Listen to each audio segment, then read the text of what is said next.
Witam Państwa bardzo serdecznie. Leksidor się kłania. Zapraszam na kolejny odcinek podcastu Trzeci Serwis. Moim i Państwa gościem jest Justyna Kostyra. Cześć. Pierwsze pytanie nie dotyczy tenisa, a dotyczy Twojej stylowej kurtki. Wyjaśnij Tak, naszym widzom, słuchajcie, skąd taka moja stylówka? stylowa kurtka to jest kurtka, którą planowałam zdjąć, ale Leksidor uwielbia, jak jest klima odpalona absolutnie na maksa, więc nie dość, że jest stylowa kurtka, to jeszcze tutaj, jak widać, jest bardzo gorący napar z imbirem i mam nadzieję, że w ten sposób uda mi się przetrwać te kilkadziesiąt minut. Ale ten napar z imbirem to nie jest żadna sugestia, że jakieś przeziębienie się czai na Nie, po horyzoncie? prostu lubię imbir. Okej, super. Moi drodzy, partnerem podcastu jest marka Jopro, która oferuje pyszne, wysokobiałkowe produkty jogurtowe i to nieprzypadkowo właśnie ona jest partnerem naszego programu, ponieważ jej ambasadorem jest Carlos Alcaraz, jak Państwo mogą zobaczyć na wyżej lub niżej zamieszczonym obrazku. A jeszcze dodatkowa informacja bardzo ważna jest taka, że samego Carlitosa Alcaraza można spotkać, ponieważ firma urządza quiz. Link będzie w opisie. To jest taka sprawa, że można go po prostu osobiście spotkać, zadać mu pytanie. Jeżeli macie ochotę, to w komentarzach możecie też tutaj napisać, jakie pytanie byście zadali Hiszpanowi w razie spotkania. A ty jakie byś zadała pytanie, jakbyś miał okazję spytać o coś Carlitosa? Może, czy on widział te zdjęcia z Vanity Fair, zanim one zostały wydrukowane, bo jakoś tak, powiem ci, nie podeszła mi ta sesja. Nie? Nie, zupełnie nie. A czemu? No nie wiem, jakiś wytarzany w tej moczce, no nie. Po prostu nie. Dobrze. Justynie się nie podobała sesja.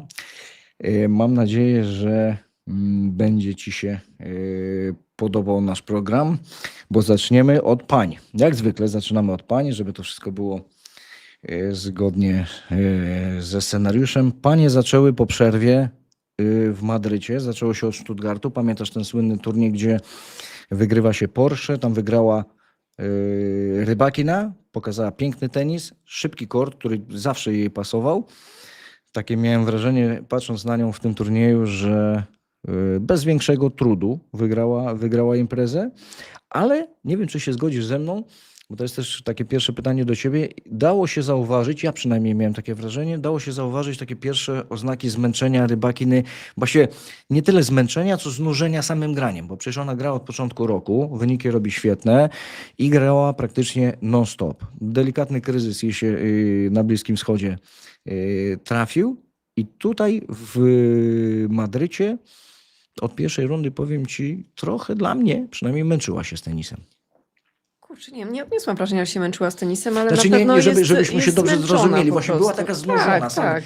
Bo wiesz, o co mi chodzi. Przede wszystkim chodzi mi o to, że jak ona jest od początku roku w takim cyklu. Ale tak naprawdę od końcówki poprzedniego roku. Tak, dokładnie, bo to jeszcze, końcówka była bo jeszcze kapitalna. Masters, prawda, mówimy. Jest dziewczyna na walizkach, w hotelach, ten cały rytm, to jest fajne na 1-2 turnieje, ale jak tak ciągniesz to, wiesz, tygodniami, to właśnie te wszystkie rutyny.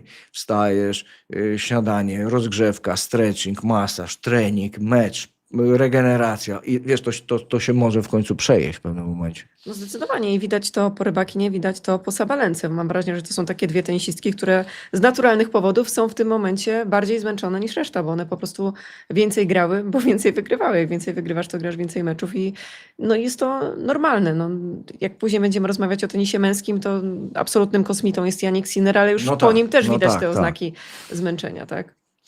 Więc jeżeli chodzi o Sabalenkę, bo tutaj też taki duży znak zapytania. Ona odpuściła sobie Stuttgart, tam nie pojechała i można było odnieść wrażenie, że przystępuje do Madrytu taka napakowana taką, wiesz, pozytywną energią. Widać było, że głodna tego tenisa jest. No i była jak zwykle w ostatnim czasie faworytką numer 1 imprezy.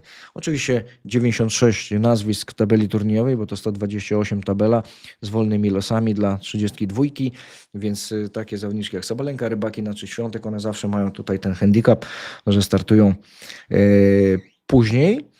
No i jakie odniosłeś wrażenie? Nie wiem, czy oglądałaś w ogóle te pierwsze mecze Sabalenki, bo Te na pierwsze niej to się jeszcze, te skupimy. pierwsze to jeszcze były ok, tak bym powiedziała, Peyton że Stearns grała wydawało chyba w się pierwszej rundzie, jak dobrze pamiętam. w pierwszej, czyli w drugiej tak Czyli w naprawdę, drugiej, bo tak, tak.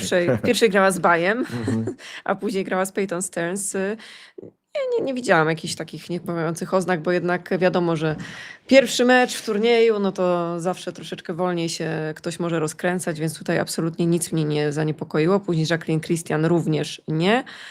Osaka, no i później ta Hailey Baptiste. I ja tylko bym chciała powiedzieć, że ja mam wrażenie, że Sabalenka wcale nie zagrała złego meczu z Baptiste. Że tutaj też super zagrała Hailey i też trzeba jej to oddać, że to nie było tak, że Sabalenka była tak zmęczona, że tam się położyła na korcie i powiedziała, że dalej to ona nie da rady grać. To było po prostu bardzo fajne spotkanie. Tak, absolutnie nie ma tutaj żadnej winy po stronie Sabalenki. Znaczy, zaraz do winy dojdziemy, bo Hailey Baptiste, myśmy napisali w reklamie tego odcinka, że ja zresztą też mówiłem w paru miejscach na ten temat, że pojawiły się nowe twarze na damskim i męskim turze.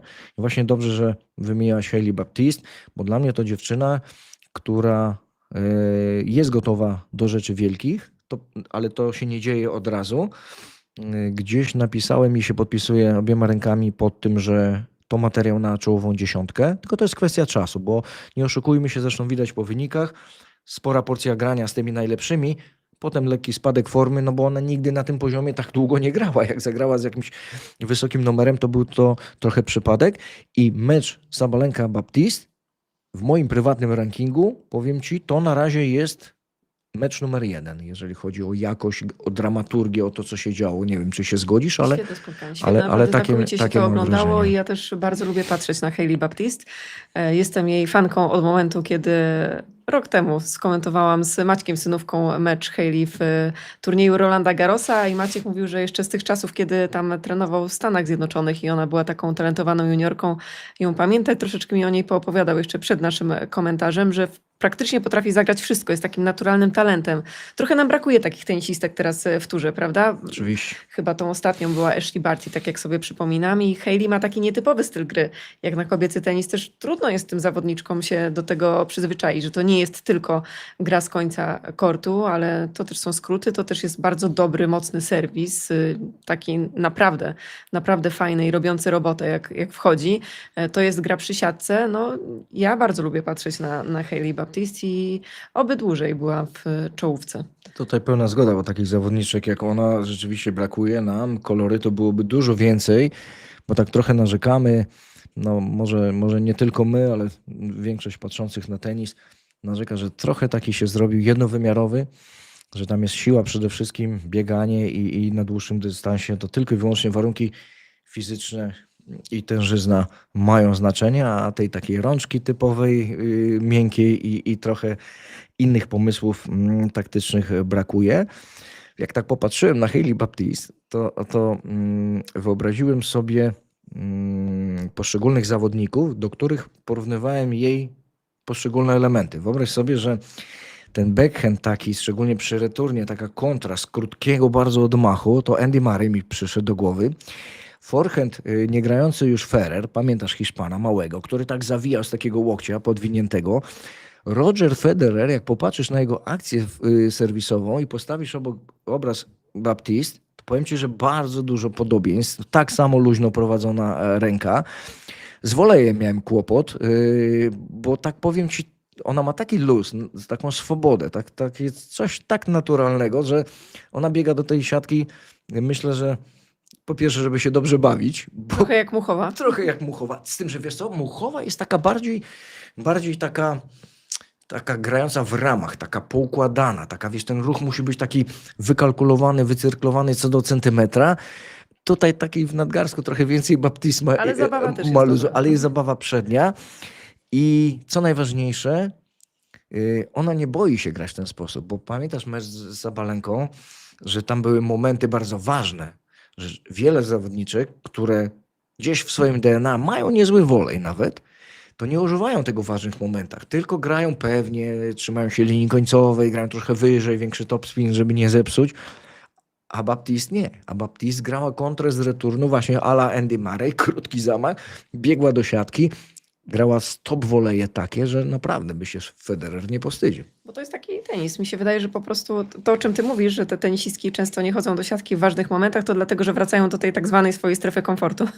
Ciekawe jest to określenie, no ale no dobrze to oddaje często to, co widzimy na korcie, tak? Że często jest dużo akcji na woleju, a później są te piłki setowe, meczowe i już nagle jest ta gra za końcowej linii, takie czekanie trochę na błąd przeciwniczki. No, u tenisistów też to się zdarza, że czekanie na błąd przeciwnika, natomiast Hailey, no, ja myślę, że ona po prostu tak gra, że ona zawsze tak grała i to nie jest nic takiego taktycznie przygotowanego na konkretne spotkanie, tylko ona lubi zmieniać ten rytm gry, lubi się bawić tenisem.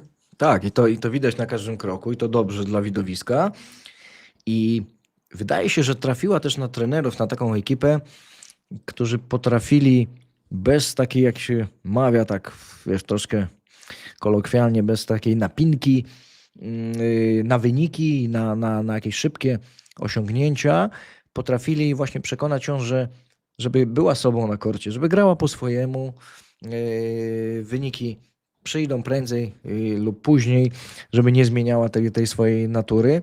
I tak to mi się wydaje właśnie, że Tak, bo to trzeba trafić na Tak. dobrych ludzi, dlatego że często są trenerzy, którzy próbują coś zmienić, bo jednak Hailey Baptiste ma dosyć nietypowy styl gry. I ja sobie przypominam takiego tenisisty Fernando González, pewnie pamiętasz, tak. który trafił na trenera, który mu powiedział, słuchaj, no niby ten twój forehand nie jest tak świetnie technicznie ułożony, ale ty wal, to w końcu zacznie wchodzić, chłopie, i ty zrobisz karierę. No i stało się, w końcu Tak, zaczęło tak. wchodzić, jak wchodziło, to nie było co zbierać. Miał straszny młotek forehandowy, naprawdę, to aż przyjemnie było popatrzeć. Jeszcze pamiętam te jego wielkie zamachy, tak jakie wydawałoby się, że w dzisiejszym tenisie akurat takie granie to może trochę miałby mniej czasu, bo rzeczywiście to pokolenie gra bardzo szybko.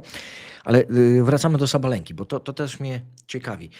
Ja odniosłem wrażenie na przestrzeni całego meczu, że ona nawet do tego momentu w tiebreaku, bo tam popraw mnie jak się mylę, ale chyba prowadziła 4-1 w tiebreaku. No tak mi się wydaje, ostatecznie chyba do 6. I wydaje mi się, że do końca nie wierzyła, że Baptiste może ją ograć. Że ona przyjmowała te super spektakularne akcje Amerykanki, ale nie do końca była przekonana, że w tych najważniejszych momentach, że to po raz kolejny wypali. No, trzeba pamiętać, że Sabalenka ma teraz ogromną pewność siebie, a też wiemy, jaka jest jej skuteczność w tiebreakach, więc no, chyba nikt się nie dziwi, że była przekonana w pewnym No momencie, właśnie, że ten tak. mecz już ma w kieszeni, że już jest wygrany, no ale trzeba było, mówiąc kolokwialnie, dobić przeciwniczkę i to się nie udało. I też fajnie, że Baptiste wygrała trochę na swoich warunkach. To nie było tak, że seriami popełniała Sabalenka błędy i że ten mecz oddała. Tak. Tu pełna zgoda. Tylko trochę, wiesz, w końcówce wrócimy do tego, o czym teraz powiem, wrócimy w Rzymie, bo tam było tego więcej, tam śmiem twierdzić, że tam było tego za dużo wręcz. Trochę się pojawiły takie przebłyski po stronie Sabalenki, nie takie stricte tenisowe, tylko troszkę zwracało uwagi, a to się piłka źle odbiła na korcie, a to tam się gdzieś ktoś przechadzał po trybunach. Jakby była za mało właśnie skoncentrowana, wierząc w tą swoją wielkość, w tą swoją, można powiedzieć, trochę niezniszczalność, te statystyki tiebreakowe i w ogóle wyniki, które robi, że właśnie gdyby moim zdaniem trochę ta szala była przychylona w stronę takiej czystej koncentracji na sam tenis, to udałoby jej się jakoś ten mecz przepchnąć, bo tam na żyletki ten tiebreak poszedł. Ale zostawmy teraz Sabalenkę, pójdźmy dalej śladem Baptiste. Na drodze Baptiste stanęła Andriejewa, prawda? I wydawało się Świetne wyniki teraz. świetne wyniki. I Andriejewa to też kolejny przykład na to, że można w trakcie sezonu lekko ewoluować, tam nie ma żadnej rewolucji. Na co się narzekało przy tenisie Andriejewej? Że forehand szwankuje, że jest technicznie źle ustawiony, bo jest prowadzona ręka za blisko, łokieć prowadzony za blisko żeber, że jak się stresuje dziewczyna, to włącza tą słynną siekierkę swoją, taką jak Conchita Martinez, jej trenerka, grała za swoich najlepszych czasów, że ten element w dzisiejszym tenisie... Sporo miałeś zarzutów do Andriejewej, widzę. Wiesz, Andriejewa, ja lubię tę dziewczynę, dlatego że to jest straszliwy walczak. To jest dziewczyna, która taki Dr. Jekyll, Mr. Hyde trochę. Przecież pamiętasz jej okres, szczególnie właśnie na Bliskim Wschodzie, gdzie ona się zachowywała tak, że gdyby sędziowie troszkę ostrzej podeszli do tego wszystkiego, a nie traktowali jej jak wielkiej gwiazdy, to moim zdaniem przy bardziej ostrzejszym sędziowaniu to ona mogłaby nie dokończyć jednego czy drugiego meczu. Bo rzeczywiście jej zachowanie było Takie małe histerie, tak to poniżej nazwijmy. krytyki. Tak, to byłaś bardzo tutaj taka spolegliwa i ja bym powiedział, że to były wielkie histerie i wręcz wielkie awantury. Aż dziwiłem się, a Conchita Martinez to też nie jest taka, wiesz, łagodna trenerka. Ona też potrafi rządzić twardą ręką. Aż dziwiłem się, że wytrzymywała to wszystko, wiesz? Że wytrzymywała to wszystko, że śladem Gilles Servery, czyli nowego trenera Huberta Hurkacza, nie wzięła plecaka i nie poszła sobie, wiesz, z tych trybun. Bo powiem ci, postaw się na miejscu Conchity. Ja bym był Andrzejewą, jakbym zaczął cię wyzywać i mówić, wiesz, po co ty tu Ja robisz. myślę, wiesz co, że to ona ma przecież- do niej bardzo dużo cierpliwości, że jest taką trochę też mamą dla niej, jak jeżdżą na te turnieje. No jest spora różnica Ale wieku mama Andrzejewej jednak. siedzi z boku Oczywiście przecież. tak, ale wiesz, jednak ciocią jest w takim razie. trenerka to jest, no sam wiesz, jeździłeś na tak. turnieje z zawodnikami, zawodniczkami. Wiesz, że troszeczkę jesteś takim rodzicem, jak ktoś jest bardzo No młody. tak, Andrzejewa wciąż tak. jest bardzo młoda i musimy o tym pamiętać i na pewno ma problem, tak bym to nazwała, z takim regulowaniem emocji, że jak coś tam jej nie idzie, to jednak gdzieś to się kumuluje, zaczyna się płacz, właśnie to narzekanie, to nieładne zachowanie wobec swojego teamu. No mówmy się, to nie jest eleganckie, to nie jest ładne, nie fajnie się na to patrzy, aż czuje się taki dyskomfort. No tak, Ja tak. czułam taki dyskomfort wewnętrzny, jak jej słuchałam, jak tam się wyżywała, powiedzmy, na tych swoich bliskich. Ale Conchita Martinez ma do niej dużo cierpliwości i jest to fajny tandem taki. I w ogóle też zwróciłabym uwagę, bo może później mi wyleci to z głowy, że jednak ten finał Kostiuk, Andrzejewa, no to dwie trenerki w boksach, w tym Tak. jedna z Polski, więc to warto podkreślić, ale na pewno będziesz jeszcze o Sandrę Zaniewską pytał. Więc chyba idealna trenerka dla Andrzejewej na ten moment. Bo niewiele osób by to wytrzymało, tak myślę.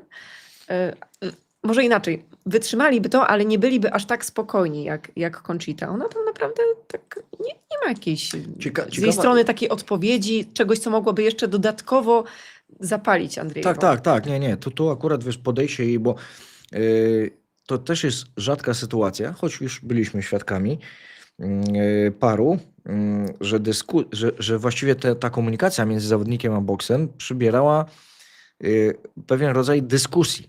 To już nie była jednotorowa wymiana informacji, czyli zawodnik jechał, mówiąc w cudzysłowie, tak. na cały boks, tak jak to było za głowami. czasów tych wcześniejszych trochę u Dżokowicza, jak jest u Sabalenki, która potrafi ich zbesztać, na czym świat stoi, a tam wszyscy siedzą i udają, że ich nie ma praktycznie. Tak samo jak u Dżokowicza było, że ten cały team siedział i najchętniej by włożył czapki niewidki i wtedy byłby spokój. Natomiast co jest najważniejsze? One są ze sobą cały czas, czyli Conchita Martinez spokojnie siedzi, zbiera te cięgi, przyjmuje na klatę, jak gąbka tak zasysa, ale najważniejsze rzeczy dzieją się za kulisami. Jak ona potrafi ostudzić emocje i wytłumaczyć, bo teraz, jeżeli weźmiemy pod uwagę Andrzejewą z tego, co się działo w Rzymie, a z tego, co się działo, nie wiem, wcześniej w Stuttgarcie czy w Madrycie, jest pewna ewolucja, o której mówiłem niedawno. Trochę zmieniono forehand, to też jest fakt, inaczej gra dziewczyna, już ten forehand jest taki bardziej śmiały, bardziej odważny, odprowadza rakietę trochę dalej, robi większą pętlę i korzysta z dźwigni przede wszystkim. To, czego nie było. To wydaje się proste, jak konstrukcja cepa, ale weź Też i zaczęła trzeba troszeczkę bardziej wpaść. zmieniać rytm gry. Jest dużo takiego moonballingu, jak to się ładnie mówi, Tak. czyli te zagrania gdzieś tam przy samej końcowej linii z taką mocną rotacją, które są naprawdę trudne do odebrania na nawierzchni ziemnej. No ale tak mówimy o tym Madrycie i Rzymie, ale jak sobie spojrzysz na te wyniki wcześniej, no to wygrała w Lincu, doszła do połówki w Stuttgarcie. tak. To jest naprawdę dobry czas dla Miry Andrzejewej i myślę, że będzie groźna na kortach Rolanda Garrosa. Już jest bardzo groźna i jeżeli tak jak to przeskoczymy na sekundkę do Rzymu, gdzie nie było właśnie już takich reakcji nerwowych, nie było tej takiej ostrej wymiany zdań, tam raz czy drugi się skrzywiła, ale i to, o czym mówiłem wcześniej, to, co się dzieje za kulisami, to, co się dzieje w szatni, czy w hotelu, kiedy panie sobie tłumaczą, właściwie kiedy Conchita Martinez tłumaczy Andrzejewej, co dlaczego się dzieje na korcie i chyba była w stanie przekonać Andrzejewą Conchita, że to na dłuższą metę nie ma sensu trochę. Dlatego, że po pierwsze, przy takim zachowaniu publiczności nie kupi. Wręcz odwrotnie. Będą przeciwko niej, bo zawsze publiczność lubi tą, która się uśmiecha, która nawet jak przegrywa, to trzyma fason i jest zawodniczką ogólnie lubianą. Nie mogła być lubianą zawodniczką w tych imprezach, gdzie wywoływała awantury, no bo widzowie się od razu odwracają i jak będą stykowe sytuacje, no to wiadomo, że będą trzymali kciuki za tą drugą. No są tacy, którzy potrafią się karmić akurat No, tym, ale ale wiesz, nie wiem, czy Andrzejewa do tych należy. To u panów bardziej bym powiedział, to oni jednak ten męski tenis jest taki bardziej, są tacy bardziej chyba twardzi zawodnicy. Nie chodzi mi o charakter, tylko o takie podejście. No tutaj wiadomo, jak mówisz to, co powiedziałaś, to chodzi ci o Dżokowicza przede wszystkim, bo to jest facet, który spijał. No, McEnroe, spijał Miedwiediew. John McEnroe, Miedwiediew też, tak. No tak, z naszych czasów to Miedwiediew i Dżokowicz, który jak sobie wypatrzył wroga na trybunach, no to już wiadomo było, że nie popuści. I grał przeciwko całym trybunom i to grał 2 razy lepiej. Bo to jest tak, że jak się zawodnik zagotuje taką dyskusją czy awanturą, to może, wiesz, polecieć w 15 minut po meczu. A Nowak odwrotnie. I tu wydaje mi się, że No wiesz co, Ostapenko? wiesz, Kobiety też są takie ale dziewczyny, to które Ostapenko dobrze sobie radzą, kiedy Ostapenko trybuny to są wyjątek, przeciwko który nim. potwierdza regułę. Ja to będę twardo z tobą się boksował, bo wydaje mi się, że panie prędzej zmiękną trochę, wiesz, jakaś łezka się pojawi tam w przerwie, jeżeli, no wyobraź sobie takie korty w Paryżu na przykład. Paryska publiczność, wiesz jaka jest. Graj z Francuzem i podpadnij, no koniec. To ci nie popuszczą do końca turnieju. Nawet jak już nie będziesz grała z Francuzem, to oni nadal będą pamiętali, że wywijałaś jakieś tam numery wcześniej i są w stanie nawet gwizdać. No to wiesz doskonale, że są w stanie gwizdać, przeszkadzać między pierwszym serwisem, drugim. I No nie chcesz mieć publiczności ogólnie. nie chcesz. przeciwko sobie. Ogólnie. I dlatego jak patrzyłem teraz w Rzymie na zachowanie Andrzejewej, to mówię, coś się zmieniło u tej dziewczyny. Zaczęła zachować się spokojnie, tenis bardziej wyważony, forehand agresywny się zrobił, czyli te wszystkie elementy, brzydko mówiąc, do kupy jak złożymy, tak jak powiedziałaś, robi się groźna bardzo dziewczyna na ziemi. Przypomina mi się, jak poruszasz ten temat, robiłam kiedyś wywiad z Tonim Nadalem, jeszcze w tych czasach świetności Rafy i to było chwilę po tej sytuacji z Jerzym Janowiczem, to słynne How Many Times. I koszula I też, jakby tak? Jak u I Rejtana, nie? elementem tego wywiadu było to, że pokazałam Toniemu ten fragment, tak, kiedy Jerzy tam krzyczy do sędziego, że how many times? I się pytam go, co o tym sądzi, a on do mnie mówi to, a przegrał czy wygrał ten mecz? Ja mówię, przegrał. No to znaczy się, że akurat jest takim zawodnikiem, któremu to nie pomaga. Że się No tak, zdenerwuje, no więc raczej bym odradzał, bo właśnie też wspomniał o tym, że są tacy, którym to pomaga, że lubią gdzieś tam być pod taką dodatkową presją, a są tacy, którym to nie pomaga i wręcz przeszkadza. A wiesz, jaki I przykład? myślę, że u Andrzejewej też tak było, że Też pewnie tak było, tak, na pewno. miały no. panie rozmowę, słuchaj, no Na to ci nie pewno. pomaga, więc Na pewno, postaraj na się pewno, spróbować trochę lepiej wyregulować. Tak, bo technika to jedno. Forehand lepszy bardzo się jej przyda, bo to na dystansie, bo ten forehand będzie coraz lepszy. To nie jest tak, że już dzisiaj gra doskonale. Tam zdarzają się też błędy, ale już wie, w którym kościele dzwoni i którą drogą ma pójść. Ale ten drugi aspekt, to właśnie podejście na korcie, wydaje mi się, że jest nawet ważniejszy trochę niż ten forehand, wiesz? Na nowo zrobiony, bo nie jest chyba na tyle właśnie taką twardą zawodniczką, żeby nie brać tego do siebie, takiego grania przeciwko widowni. Dobrze, to Andrzejewą mamy i popatrzmy na mecz Baptiste-Andrzejewa. Byłem przekonany o tym, nawet mówiłem głośno, że dla Baptiste to już jest sufit, wygranie z Sabalenką. Nie stawiałem jej w roli faworytki w meczu z Andrzejewą, bo wydawało mi się, że tak, fizycznie i psychicznie dała z siebie maksa i nie jest w stanie podskoczyć wyżej. I co? I mam teraz powiedzieć, że miałeś rację. Nie, to Tak. bo miałem rację, zresztą to jest udokumentowane na filmie, Ale chciałbyś to usłyszeć. ale chciałem to usłyszeć od ciebie. Tak. Lechu, miałeś Karmię się rację. tym, karmię się Miałeś tym, rację. po prostu. Miałem rację, ale przyznasz, że chociaż wiesz, tak sympatyzuję z tą dziewczyną, że w trakcie meczu Mimo to, że nie do końca Hailey. nie wierzyłem do końca, że ona da radę fizycznie i psychicznie, to jak się pojawiły te momenty takie też mocno stykowe, bo to też nie był ten mecz do jednej bramki, to trzymałem za nią kciuki mocno. Wiesz, to tak jak z tą reprezentacją Polski w piłce nożnej. Rozum mówi co innego, a sercem jesteś kibicem i wiesz, i zawsze ściskasz za nich kciuki, choćby nie wiem jak źle grali, no jednak zawsze z tą drużyną jesteśmy. Ale o kolejnym dobrym spotkaniu mówimy. Dokładnie tak. Turnieju. Dokładnie tak. Kolejne spotkanie, dokładnie które tak. naprawdę dobrze się oglądało i właściwie do końca nie wiadomo było, co tam się wydarzy i czy jeszcze Baptiste nie doprowadzi do trzeciej odsłony. Wytrzymała to Andrzejewa. Wytrzymała to psychicznie bardzo dobrze, bo no jednak była faworytką tego spotkania. Też czasami przystępować w roli faworytki Jest ciężko? jest ciężko, szczególnie jeśli ta przeciwniczka jest rozpędzona. Natomiast no, też nie oszukujmy się, często jest tak, że jak już pokonasz kogoś tak, no, z kim byłeś tym, jak to mówią Anglicy ładnie, underdogiem, no to jest trudno się zmobilizować na to kolejne spotkanie i mam wrażenie, że Baptiste i tak nieźle wyszła z tej roli, że to nie było tak, że ona wyszła na mecz z Andrzejewą i tam w ogóle nie było gry, bo i takie spotkania się zdarzały, że eliminujesz kogoś rozstawionego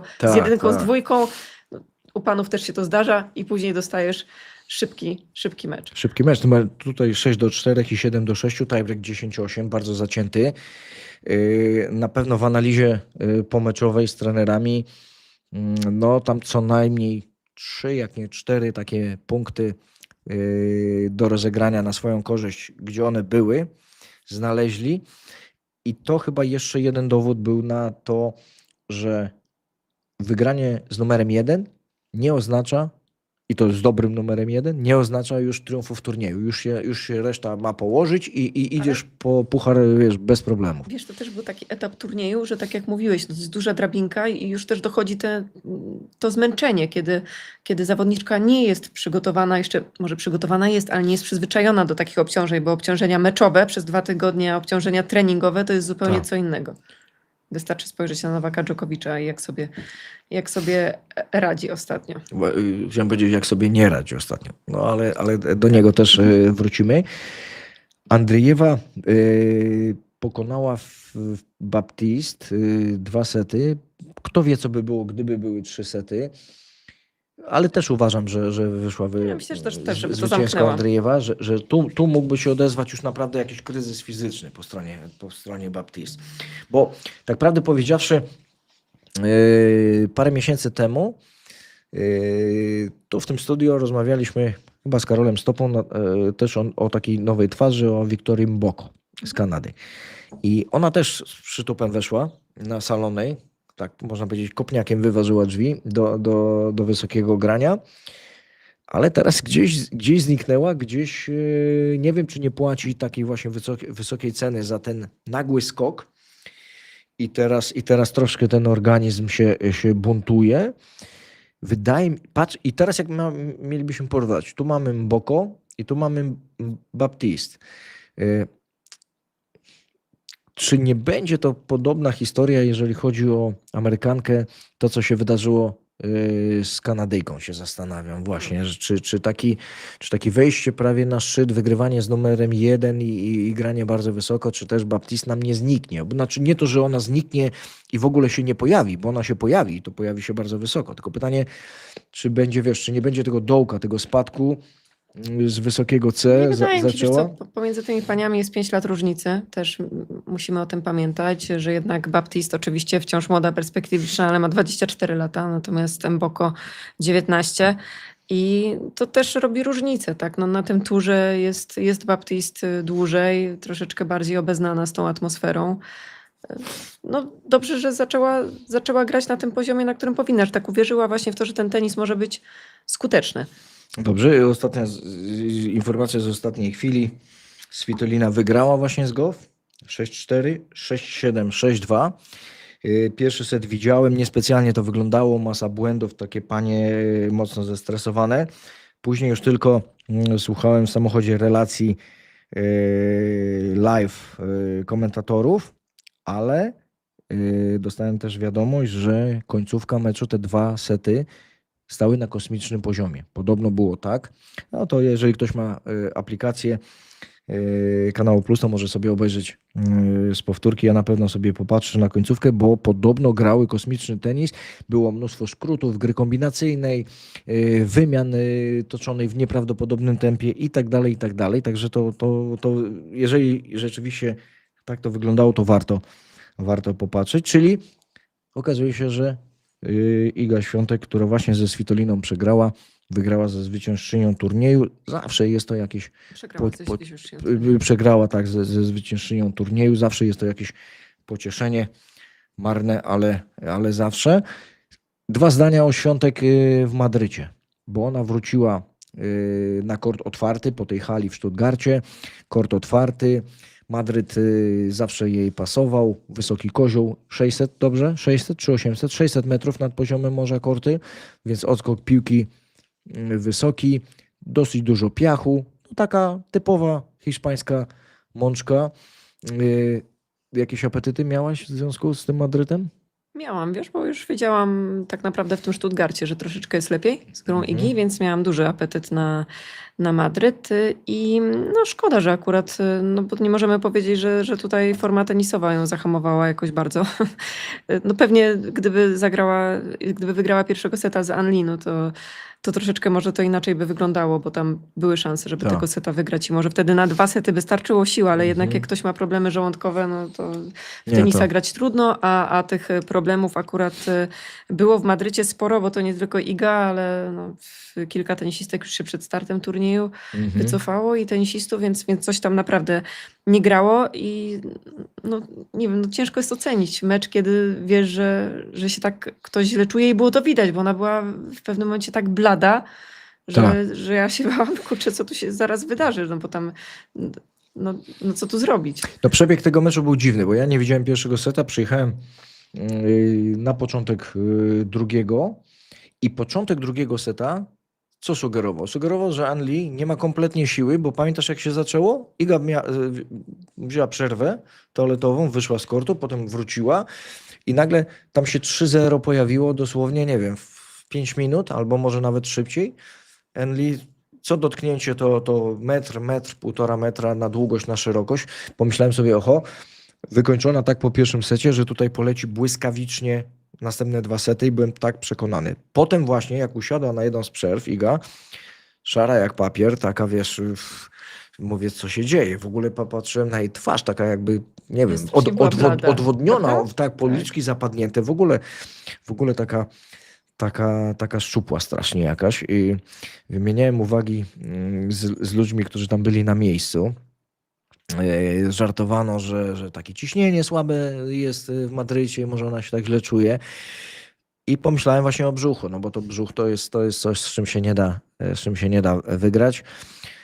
I to szkoda, bo ten Madryt to byłby dla mnie taka właśnie idealna rozbiegówka, bo w ogóle Madryt i Rzym, rozbiegówka super przed Paryżem. No ale tego już nie cofniemy. Tak jak, jeszcze słowo, bo wiesz, że władze turnieju w Madrycie zrobiły takie własne dochodzenie. Poszperali to tu, to tam i no, chcieli w pewnym sensie dobre imię swoje oczyścić i bronić. Doszli do wniosku, nawet komunikat był wystosowany oficjalny, że to nie na terenie te wszystkie zatrucia pokarmowe, to, tamto. No wiesz, to mogła być jakaś grypa żołądkowa też. To Naprawdę to szybko się roznosi. Tak, nie wynikało z tego, że coś było złe z jedzeniem, czy tym podobne Tak, bo sprawy były na takie miejscu. plotki, Na że miejscu, jakieś tak. krewetki. Tak, a tu chodziło, i oni ogłosili, że ktoś z zewnątrz musiał przynieść. Ale rzeczywiście, jak przyniósł z zewnątrz, to grypa żołądkowa idzie jak szatan. To szatnia, siłownia, Tak, to wszystko. wszędzie. Nawet te piłki, których się dotyka, tak. No później pamiętamy, że już po meczu Igi już dalej ta choroba szła, bo Coco Gauff przecież Tak. też wymiotowała na korcie. I ostatni akcent turnieju madryckiego pań, czyli Marta Kostiuk. I tutaj troszeczkę dłużej porozmawiamy. No, znaczy, to dłużej, nie dłużej. No, postawiłabyś cokolwiek na Martę przed turniejem? Cokolwiek, może tak.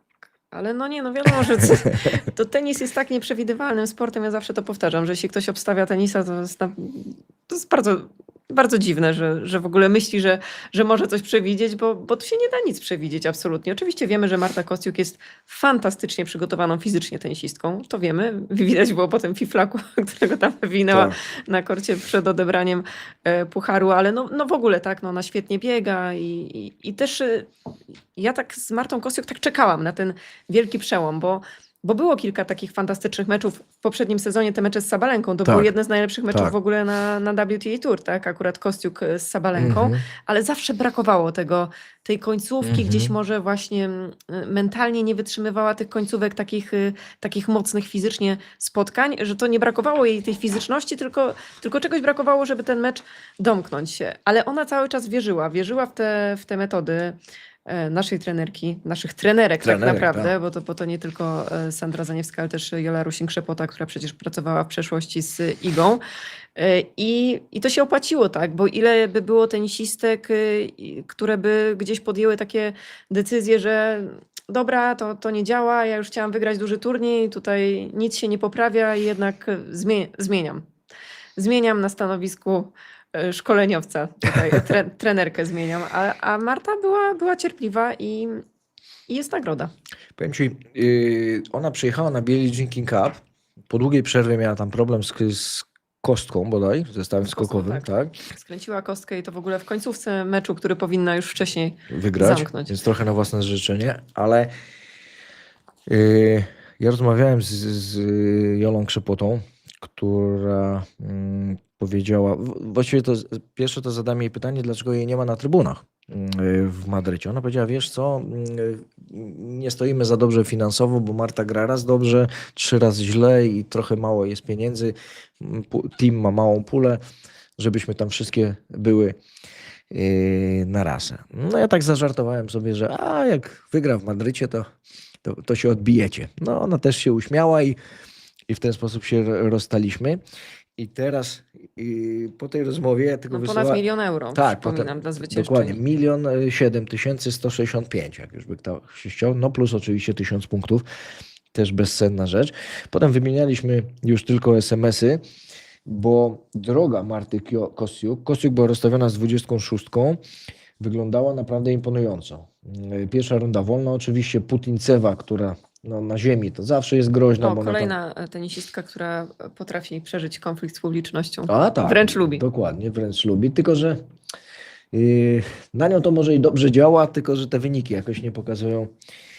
Za mało konfliktów. Tak, że to wszystko na plus.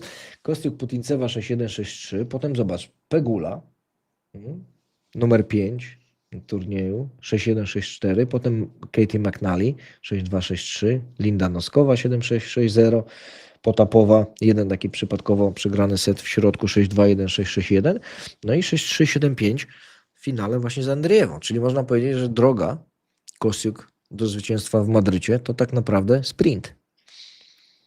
Można tak powiedzieć. Tak, faktycznie. No, jak spojrzysz na te wyniki, to dobrze to wygląda, ale też nawet nie wyniki, tylko gra Marty po prostu bardzo dobrze Świetna, wyglądała, bo to tak. był ten jeden set, tak jak powiedziałeś, z Potapową, gdzie one też grały w takich dosyć trudnych warunkach. Tam było już, z tego co pamiętam, bardzo późno, zimno. I wiesz co, no miło się patrzy. Ja lubię tenis Marty Kostiuk bardzo, bo to jest taki tenis, gdzie jeszcze można jedną piłkę wyciągnąć i jeszcze jedną piłkę wyciągnąć i jeszcze przerzucić i te rywalki zaczynają się już irytować, że jak to jest, że ja jeszcze nie skończyłam tej wymiany, że ja już ją powinnam skończyć 2-3 razy, trochę jak to było z Rafą Nadalem, tak? I psujesz. I to nie psujesz dlatego, bo ja tego, oczywiście czasami to wygląda jak błąd niewymuszony, ale to po prostu twoje tętno już jest tak wysokie, że no, nie dajesz już rady. A Marta przebija i przebija dalej. Tak, to rzeczywiście. No ona pod względem takim przygotowania fizycznego, w ogóle jej sylwetka to tak jakby ona biegała 400 płotki, wiesz, to taka figura. Jeszcze trochę jak nasza Pija Skrzyszowska. Tak. Jest No dobrze zbudowana jest tak, Marta jest Kostiuk, elastyczna, tak. jest silna, wytrzymała, a to połączenie nie zawsze idzie w parze. Co się może podobać? Też dziewczyna, która daje dużo radości patrzącym, może nie aż tak jak Baptiste, o którym mówiliśmy, bo ona aż tak często pod siatkę nie zagląda, natomiast sam sposób grania, czysty bardzo, w tenisa gra bardzo czysto, fajnie technicznie jest to ułożone, daje dużo satysfakcji patrzącym. Tylko Te, wiesz co, ja tak, a propos Marty Kostiuk, jeszcze nie wiem, czy pamiętasz, ale był taki dosyć kontrowersyjny cytat, jak ona udzieliła wywiadu i powiedziała, że ona nie ma takich warunków fizycznych, nie jest tak mocno zbudowana jak Iga Świątek i Aryna Sabalenka. I ja zawsze miałam takie wrażenie, bo widziałam ją i na żywo, i w telewizji, że przecież ona nie jest jakaś wyjątkowo drobna, żeby tak mówić, że tutaj warunkami Tam ją fizycznymi poniosło odstaje od poniosło. Sabalenki. Poza tym ona tam jeszcze dodała takie trochę niepotrzebne rzeczy, No tak, ale to już nie wracajmy do tego. czegoś nie ma. Było to Tak. wyprostowane, jakby też za te wypowiedzi też się okazało, że było troszeczkę przekręcone przez dziennikarzy, coś tam było dodane.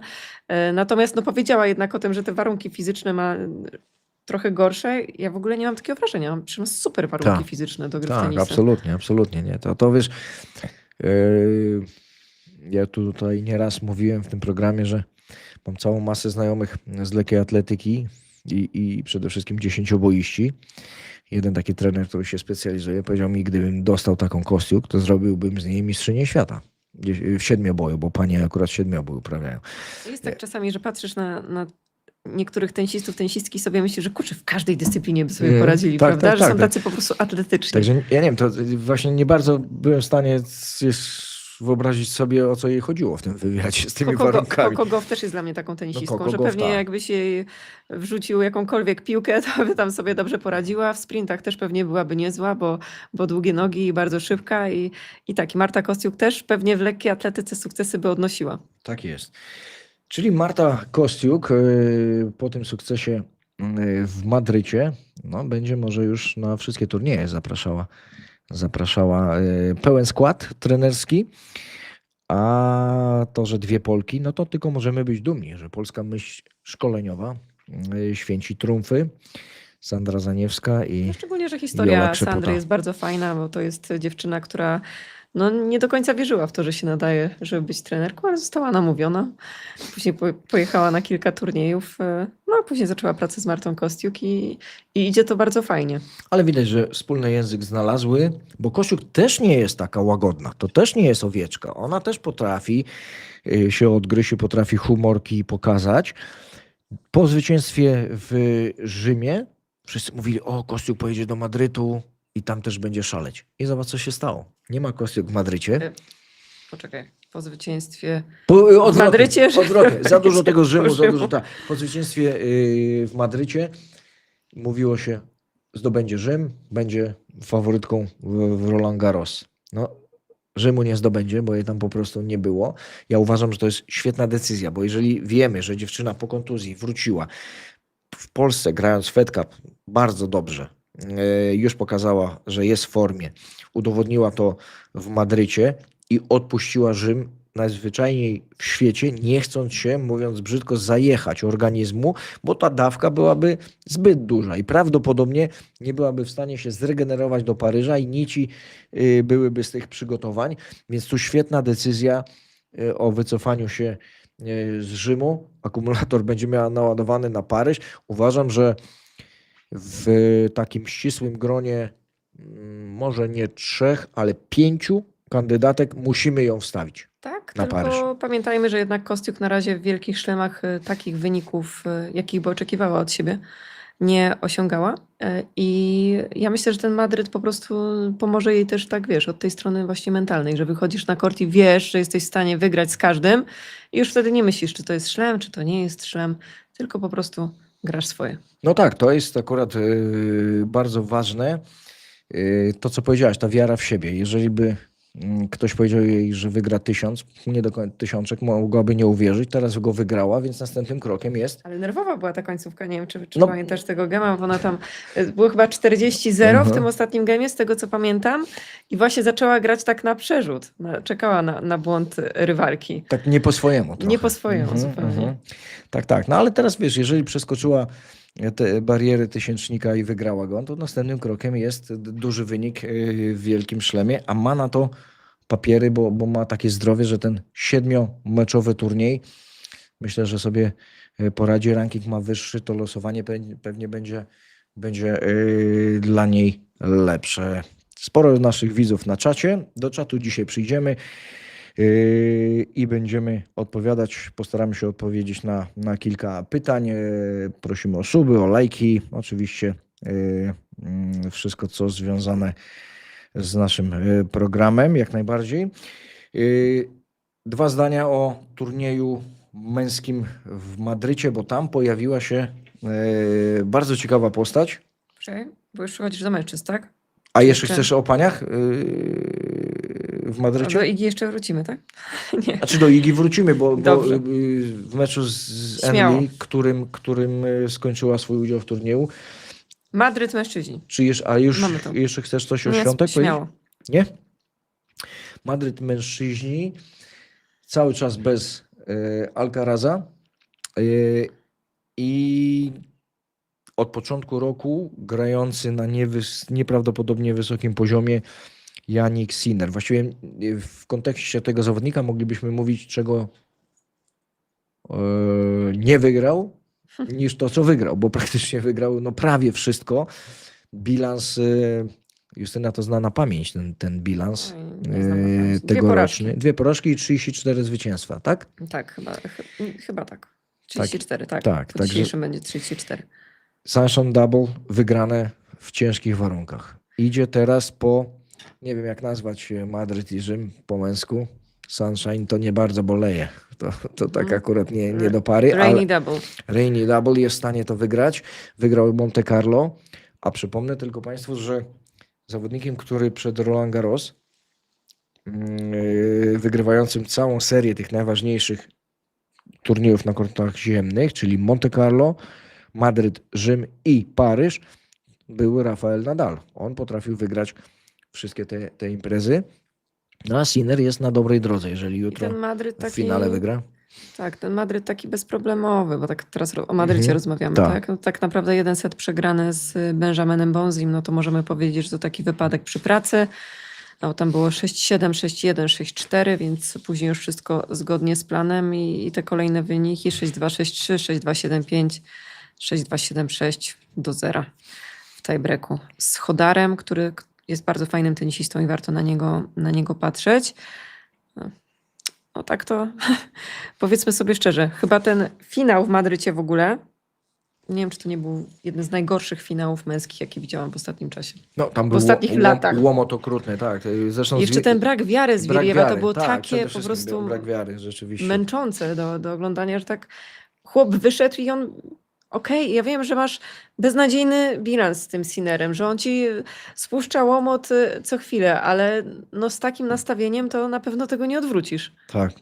A ten Chodar, o którym powiedziałaś, to rzeczywiście jest zawodnik super ciekawy i to też jest perspektywiczny gracz, młody, świetnie zbudowany, taki troszkę posturą do Sinnera podobny, bo też szczupły, ale chyba fizycznie taki, wiesz, jeżeli mówimy o stricte takiej sile fizycznej, wydaje mi się, że jest trochę mocniejszy. Człowiek, który wyszedł nie z hiszpańskiej szkoły tenisa, tylko wyszedł z college'u, z Ameryki, gdzie jak wiemy doskonale, tam się przywiązuje potężną wagę do przygotowania fizycznego i trenerom tenisowym pomagają specjaliści od futbolu, od koszykówki, od baseballu. Zatrudnia się takich właśnie od tych spraw fizycznych. Nie wygląda na jakiegoś siłacza, ale mecz z Sinnerem, bo miałem okazję widzieć od pierwszej do ostatniej piłki, był super ciekawy pod wieloma względami, ale przede wszystkim pod tym względem, że zmuszony został Sinner do grania swojego najlepszego tenisa. O ile wiele spotkań właśnie w tym turnieju przechodził tak troszkę, wiesz, na jednej nodze, Powiedzmy tak, na tak, 70% ekonomicznie, tak. grając. To tutaj od pierwszej do ostatniej piłki musiał grać na maksimum swoich możliwości i też powiedzmy miał dużo szczęścia, bo liczby breakpointów, jakie bronił, bodaj w drugim secie miał, o ile dobrze pamiętam, breakpointów 8 Chodar, z czego 2 podwójne. 40-15 w męskim tenisie na ziemi to już nie jest tak łatwo obronić serwisem, jak na trawie czy na szybkim betonie. No i teraz ciekawa sprawa, bo gdyby mu się tam noga raz czy drugi powinęła, to ten wynik mógłby być zupełnie inny. I było widać, że trochę strachu Chodar mu napędził. W ogóle fajny jest tenis Rafaela Chodara, ponieważ on potrafi zneutralizować właściwie każdy styl gry. I to było widać w Madrycie, że no, Pierwsza runda, no to pewnie większość z Państwa akurat nie kojarzy, jak gra Jesper de Jong. Akurat Lechu wie, no ale idźmy dalej. Alex de Minaur, pokonany 6-3, 6-1, no to wszyscy wiemy, że to jest tenisista, który przebija niezliczoną liczbę piłek i po prostu trzeba wytrzymywać wymiany i kończyć je, kiedy tylko nadarza się okazja. To jest bardzo dobry wynik z reprezentantem Australii. Później wygrana z Fonseką i to takim świeżym Fonseką, który miał walkowera od Chilicza w poprzedniej rundzie. 7-6, 4-6, 6-1. No to Fonseca z kolei potężnie uderzający, czasami pojawiający się przy siatce, więc zupełnie inny styl gry. No i Jannik Sinner, który jest teraz przecież, no, możemy sobie spokojnie powiedzieć, że absolutnie najlepszym tenisistą świata. Może nie zgodzę się do końca z Saszą Zwieriewem, że później tam jest ta przepaść i później jest reszta i Sasza jest tam gdzieś obok Carlitosa i później dopiero reszta, bo sądzę, że jednak jest Sinner, długo nic wcale nie jest, tylko jest gdzieś blisko Carlitos, a później jest ta przepaść. No i ten Hodar, tak jak mówiłeś, zmusił Sinnera do najlepszej gry. Fajny tenis. Świetnie się na to patrzy i no też super, że jest nowe nazwisko gdzieś Tak. zbliżające się. Może gdzieś tam zaatakuje z drugiego rzędu. Pamiętasz, kiedyś była taka akcja na ATP New Balls Please.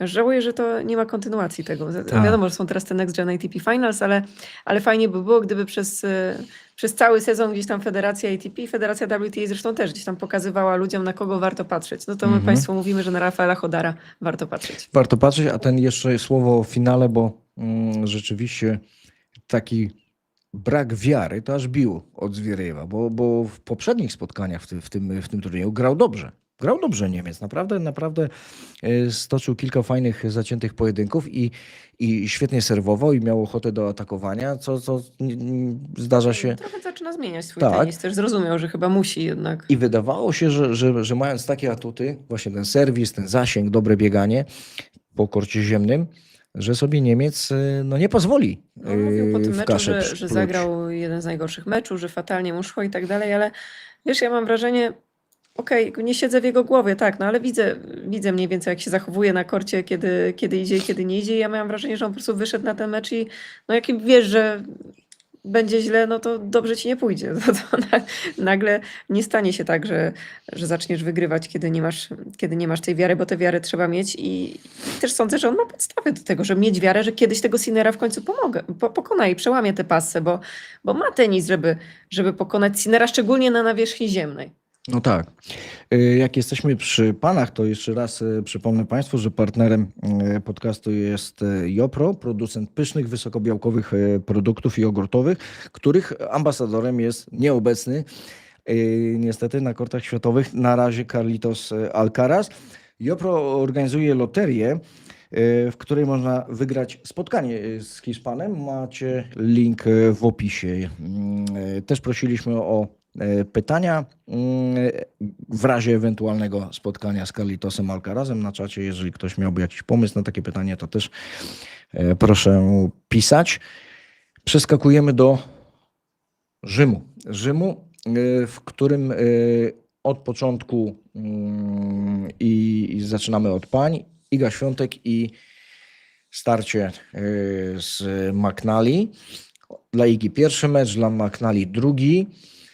No i to, co pokazała wcześniej w Madrycie McNally, bo ona rozegrała kilka fajnych, wartościowych spotkań, pokazała bardzo urozmaicony tenis. Do tej pory ci, którzy nie bardzo znali tę zawodniczkę od strony singlowej, bardziej od strony wyników deblowych, no, przecierali oczy ze zdumienia, patrząc, jak fajnie ta dziewczyna gra w tenisa. Taki styl trochę podobny do Ashley Barty, ładny slice, chodzi do siatki bardzo często, bo jak gra debla świetnie, no to musi mieć pojęcie o grze z powietrza. I tak się zastanawialiśmy, w Wimbledonie były 3 sety, jeden jest stracony set przez Igę w tamtym turnieju. No a tutaj na korcie ziemnym. I wydawało się, że może trochę walki, ale raczej nie, bo faworytką murowaną była Iga. No, życie napisało troszkę inny scenariusz. Nie było tak do jednej bramki. Nie było. McNally zagrała bardzo dobrze. Miałam wrażenie, w ogóle cieszę się, że ten mecz miał 3 sety, bo zobaczyliśmy, Igę taką walczącą, czego od dawna nie widzieliśmy, walczącą, kiedy nie idzie, o tak bym powiedziała. I Iga ten swój kryzys, powiedzmy, przełamała i było widać takie fajniejsze już rozwiązania w tym meczu z McNally i cały czas taki spokój w grze Igi, że ta moja gra, jeśli będę grać cały czas swoją grę i to będzie wychodziło, to przyniesie efekt. Też czułeś taki spokój od Igi w tym spotkaniu? Tak, powiem Ci, że jedyny moment, znaczy taki najważniejszy moment związany i ze spokojem, i z najlepszym tenisem przyszedł w momencie największego zagrożenia, bo w drugim secie troszkę wpuściła Iga do gry McNally, dała jej uwierzyć, dała jej trochę rozwinąć skrzydła. Set przegrany, blisko, ale przegrany i w trzecim secie gra wyrównana i ten moment, przypomnij sobie, 4-3 dla Igi, serwuje McNally, jest 40-15, czyli przy niezłym serwowaniu szansa na po 4. I od tej chwili Iga gra bezwzględnie najlepszy tenis, jak z nut, bez błędu, super decyzje i McNally już praktycznie nic nie wygrywa do końca, kończy się 6-3. Oczywiście sympatyzują, znają się, przecież wygrywały Roland Garros w debla razem. Zresztą w tym pamiętnym Roland Garros to Iga miała jeden matchball z McNally w singlu. Pamiętam, bo komentowałem ten mecz juniorski i nie wiem, czy pamiętasz, że pobiegła po drugim serwisie do siatki McNally i zagrała kończący volej, gdzie praktycznie nie pamiętałam. Gdzie się takich rzeczy w turnieju juniorskim to w ogóle nie ogląda.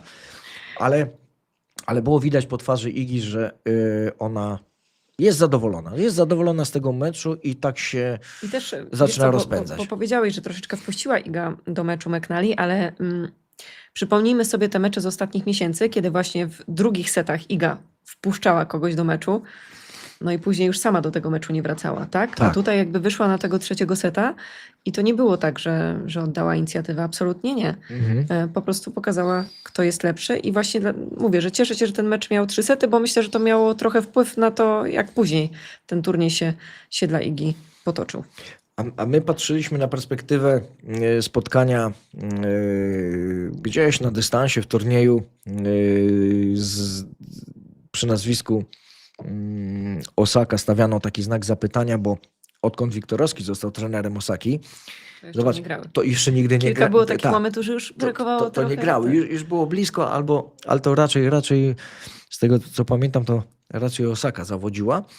Natomiast tutaj, patrząc na losowanie, to już tak jakbyśmy, mimo woli przeskakiwali te kolejne szczeble turnieju i czekaliśmy wszyscy na ten mecz z Osaką.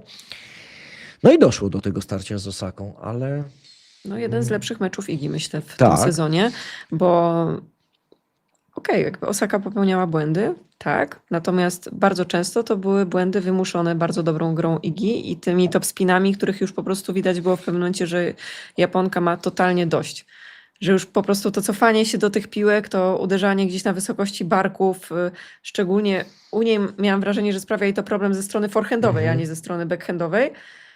To już jej się nie chciało tego grać. To jest tak trudny tenis, tak fizycznie wymagający dla tenisistek. Odebranie forehandu Igi Świątek, kiedy on dobrze funkcjonuje na nawierzchni ziemnej. Myślę, że możemy porównać ten forehand tylko tak naprawdę do Swiatlany Kuzniecowej, tak z przeszłości, bo ona też grała z taką ogromną rotacją, z takim ogromnym kickiem. Tego praktycznie na WTA Tour nie ma.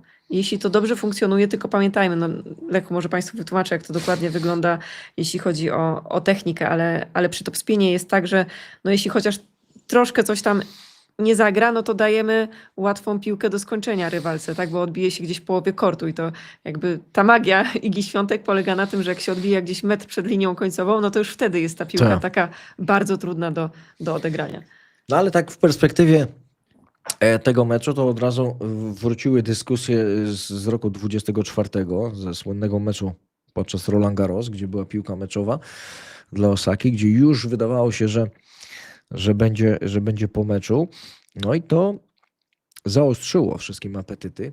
Dlatego, że jednak ta No też to, Osaka, że ma to nie w była ta, teamie ta Tomka. sama Osaka, wiesz? Tomek doskonale zna Igę. No, żaden inny szkoleniowiec Tak. tak dobrze nie zna Igi Świątek, więc też ciekawa byłam, jak przygotował Naomi Osakę na to spotkanie, ale Iga była w takiej formie, że cokolwiek on by tam nie doradził, to i tak myślę, że Nie było byłoby tak, bardzo trudno. nie było podejścia, tym bardziej, że właśnie Osaka też takie miałem wrażenie dosyć szybko spasowała, dlatego że doszła do wniosku w pewnym momencie, że czego nie zrobi, to nie ma argumentów, żeby się przeciwstawić. Długość uderzeń, Też akurat to te bieganie. warunki tego dnia były takie, że naprawdę trudno było się czegoś złapać Osace, bo kort był taki bardzo ciężki, dosyć mokry.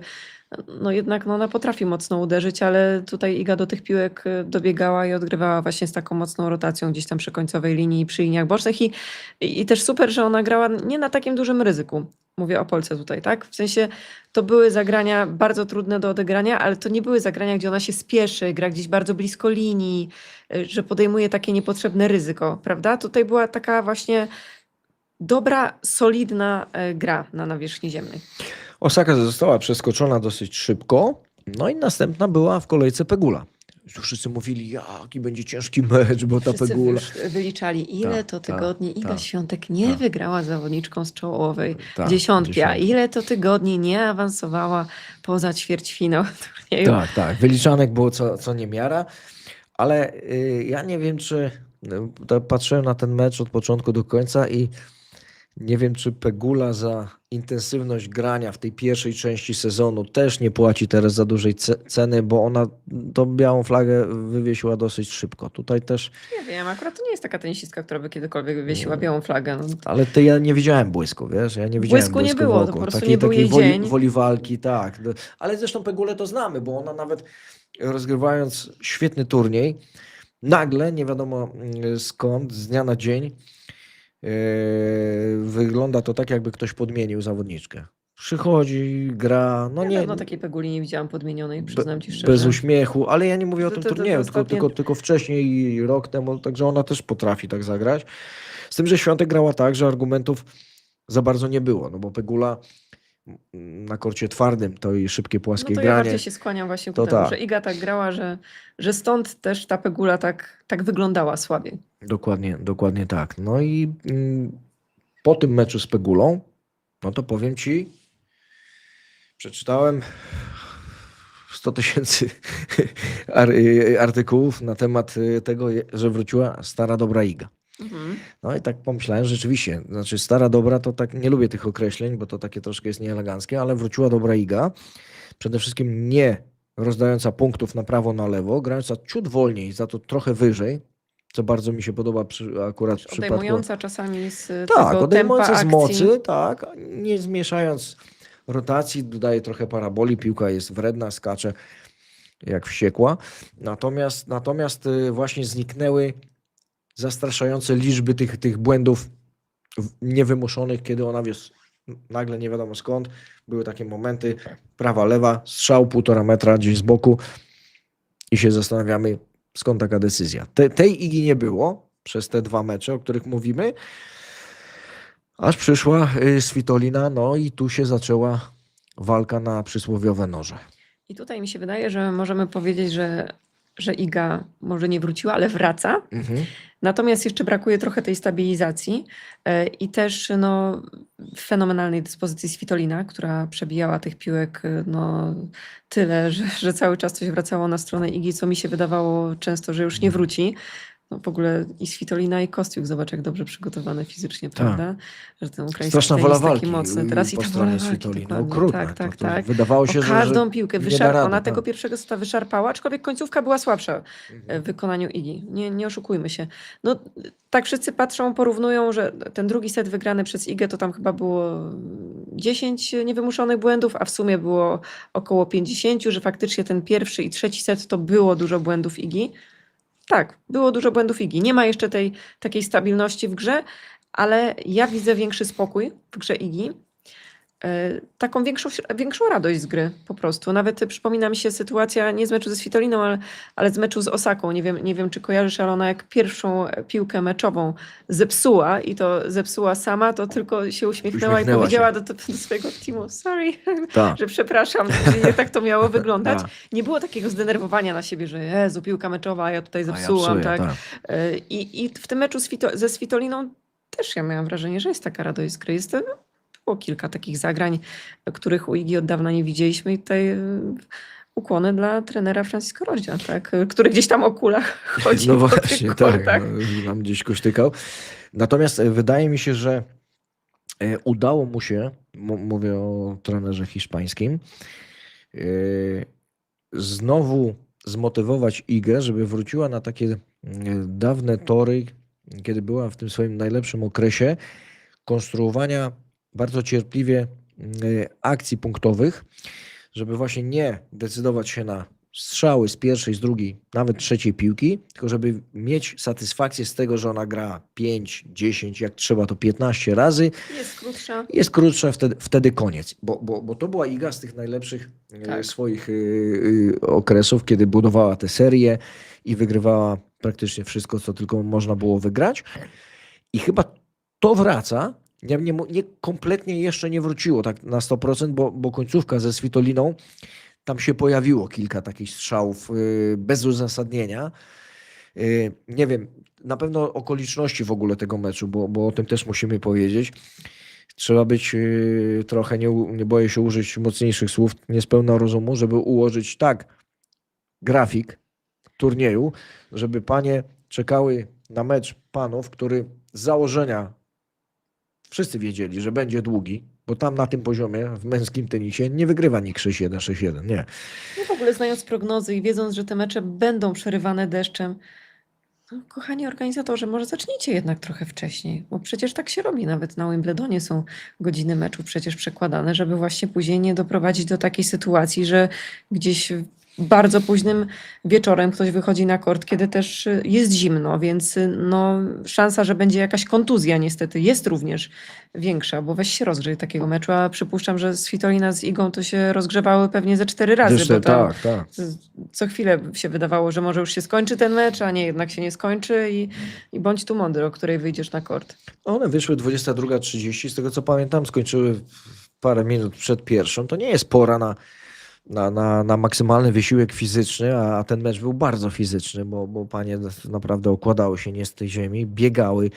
Svitolina, tak jak powiedzieliśmy, no, w defensywie to ona dokonywała cudów wręcz i trzeba było ją tam 3 razy dobijać, zanim ona punkt poddała. Ale był to mecz taki, który mogła Iga równie dobrze wygrać, bo to nawet wynikało z tych pojedynczych punktów wygranych, że chyba 2 punkty więcej Iga wygrała pojedyncze. Tak. Ale ten wynik meczu na to nie wskazuje. No Svitolina wygrała tę najważniejszą piłkę, czyli ostatnią, ale ja miałam wrażenie, że ten mecz może pójść naprawdę w dwie strony, że to była wyrównana walka, nie było nic tam, tak jak się zdarzały mecze Idze w tych ostatnich miesiącach, gdzie po prostu one odlatywały i to bardzo szybko, szczególnie trzecie sety, no to tutaj czegoś takiego nie było. I to napawa optymizmem na pewno przed turniejem Rolanda Garrosa. Ja tak sobie spojrzałam w ogóle na drabinkę tego ubiegłorocznego Rolanda Garrosa, bo oczywiście no, tych turniejów jest tyle, przecież to jest co tydzień, że trudno spamiętać, co tam się działo w konkretnym turnieju. Pamiętasz triumfatorkę, pamiętasz finał, ale co tam się wcześniej wydarzało, no to nie do końca. No i tak jak sobie patrzyłam na tę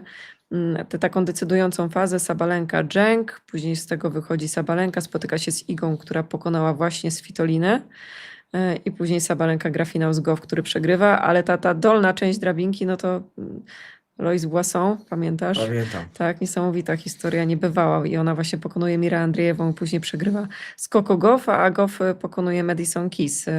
Tak warto sobie to przypomnieć i odświeżyć, żeby nawet wiedzieć, kto ma ile punktów do obrony. Bo my tak cały czas mówimy, że no Iga w kryzysie, tak? Ale no ona była w półfinale tego Rolanda Garrosa. Ja pamiętam półfinał, znaczy to nie był półfinał, myśmy komentowali wspólnie mecz z Rybakiną. Oj tak, i tam już było niebezpiecznie Gdzie to bardzo. był mecz stojący na ponadprzeciętnym poziomie. Rybakina grająca koncert, chyba do 6-1, 3-1. I wtedy ta, I ten słynny wolej tak. wysoki backhandowy z bliskiej odległości od siatki. I ta rada Wima Fiseta, której Tak. posłuchała Iga, żeby się trochę cofnąć do serwisu. I Tak. tutaj sobie ładnie zamykamy klamrą temat szkoleniowców. Ja po prostu myślę, że Iga naprawdę ufa Francisco Rodziowi. Ufa w to, co on mówi.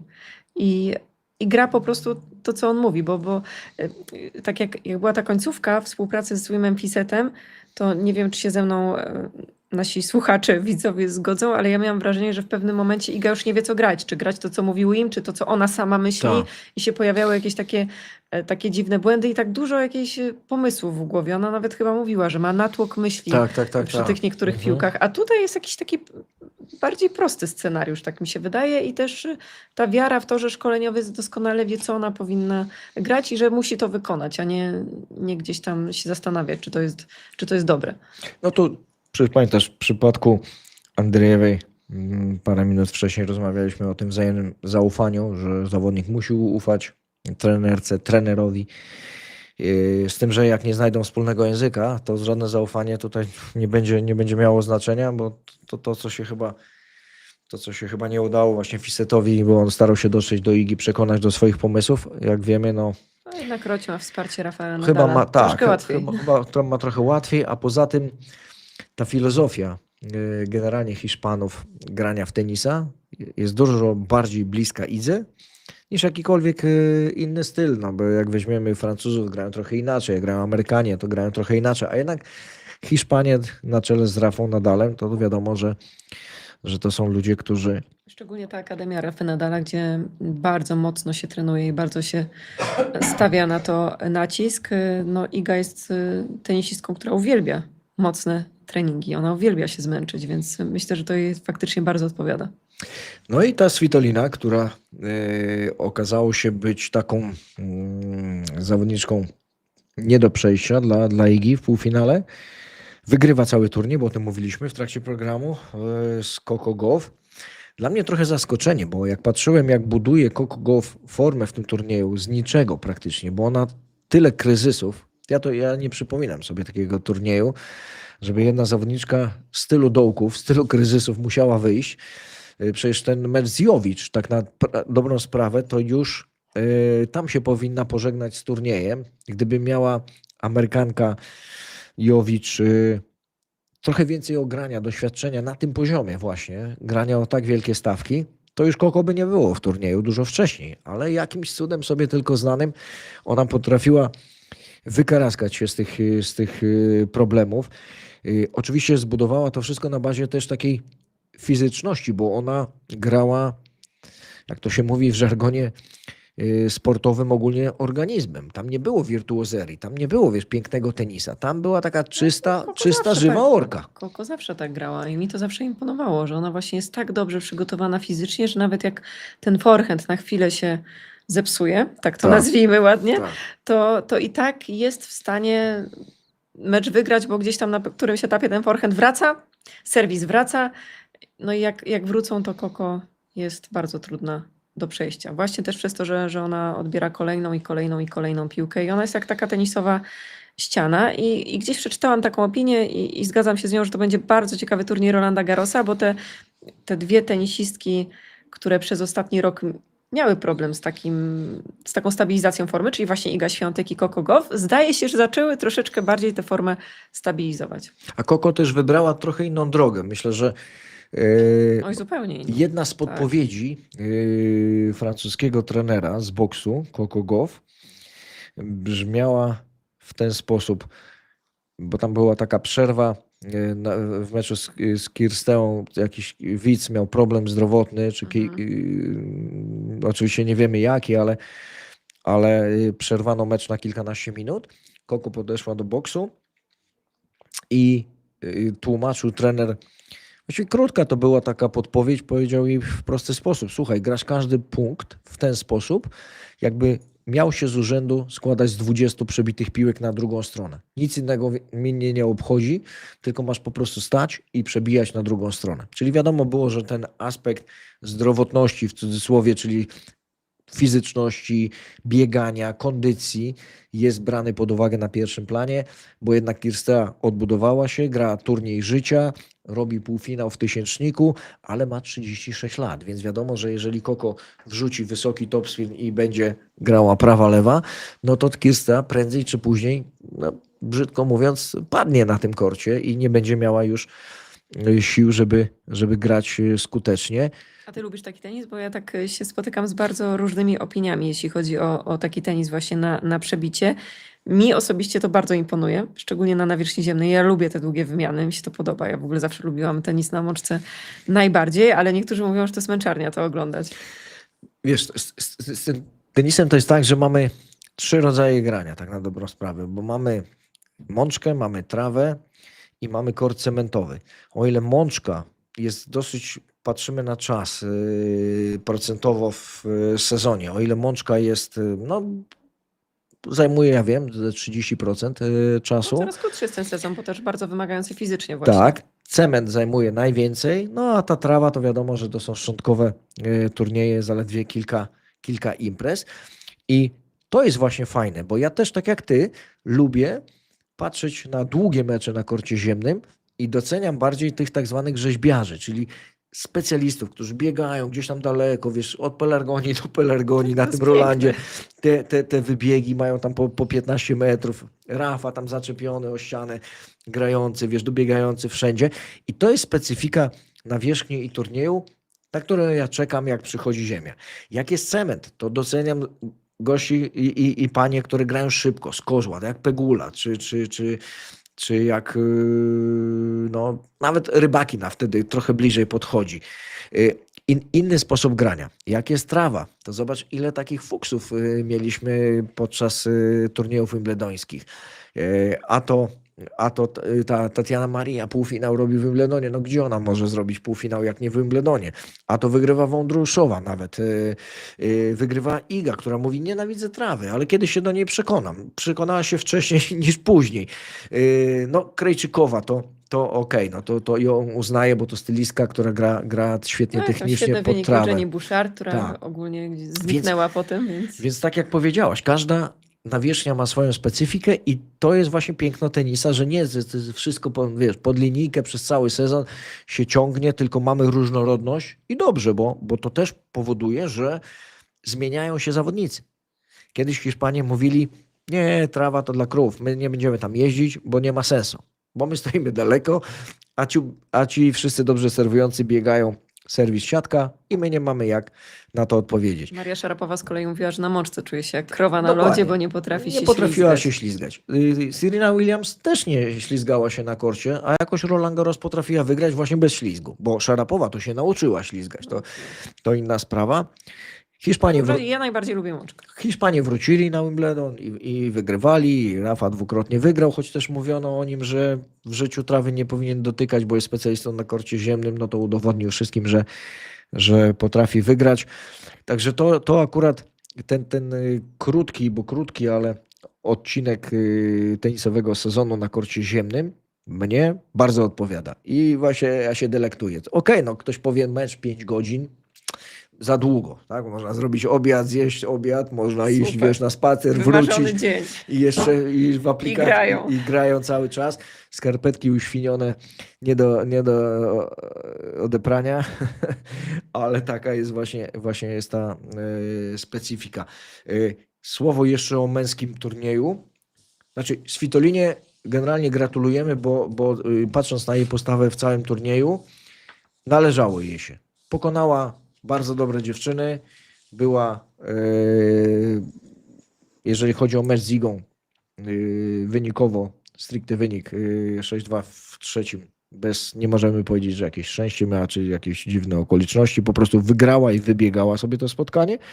I chyba to samo było w finale, choć 2 setów ostatnich nie widzieliśmy. No i też rewelacyjna historia. Dziewczyna wraca po urodzeniu dziecka. No to wrócić do takiej dyspozycji i grać swój najlepszy tenis po urodzeniu córki. No myślę, że to jest ogromny wysiłek fizyczny, ale też mentalny dla kobiet, bo wie, że czasami musi zostawić córkę w domu i iść trenować i jechać na turniej. To też na pewno nie jest łatwe i mało się o tym mówi, a warto też o tym mówić. I tak sobie myślę w kontekście Rolanda Garrosa, Lechu, że to będzie bardzo fajny turniej, no bo to będzie ostatni Roland Garros Gala Monfilsa i Svitolina też będzie miała na pewno ogromne wsparcie z trybun i to będzie dla niej takie no, fajne doświadczenie, tak sądzę, bo podejdzie do tego turnieju w formie, będzie miała ze sobą trybuny, będzie miała jeszcze te takie momenty pewnie wzruszeń na meczach męża. No na pewno, na super. pewno. Łzy się poleją, stadion będzie śpiewał Marsyliankę i nie tylko. Na czacie znalazłem Jakub Domasiewicz 728. Twój poplecznik w pewnym sensie napisał, bardzo słusznie zresztą, że mączka jest najlepszą nawierzchnią do tenisa, bo można na niej najwięcej pokazać. I tu trzeba się z nim zgodzić, dlatego że i można grać w stylu stricte defensywnym, ale dzisiaj samą taką obroną czy bieganiem daleko nie wygrasz. No, szczególnie Wielkiego Szlema, gdzie masz 2 tygodnie takiego grania i się po prostu zajedziesz. To raz, a dwa, że masz tych przeciwników różnorodnych, bo nie stanie ci 7 razy ten sam zawodnik z tym samym sposobem grania, z charakterem, bo ci się trafi jakiś bombardier, a to ktoś świetnie serwujący, a potem właśnie jakiś biegający Hiszpan czy Argentyńczyk, musisz z każdym wygrać. A poza tym Mączka daje dużo takich sposobów, metod do gry kombinacyjnej.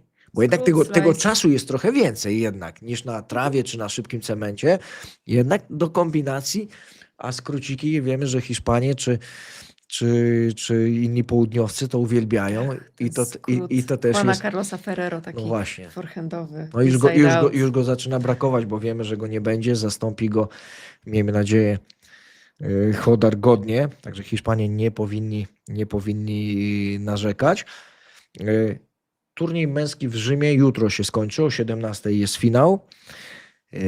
Ale to kolejny turniej absurdów. Tak jak mówimy o tym Rzymie i tak wspominałeś o tym deszczu, Lechu, ale musimy też wspomnieć o przerwaniu meczu przez race i fajerwerki No tak. po finale Pucharu Włoch. No przecież to jest żenada. No tam w ogóle jest jakaś kłótnia o tę niedzielę, bo tam ma być mecz ligowy. Nie wiem, czy on w końcu się odbędzie, czy nie odbędzie, bo tam była afera, czy piłkarze mogą grać w poniedziałek. Jedni mówili, że mogą, drudzy mówili, że nie mogą, bo mają inne rozgrywki i ostatecznie może być tak, że też ten finał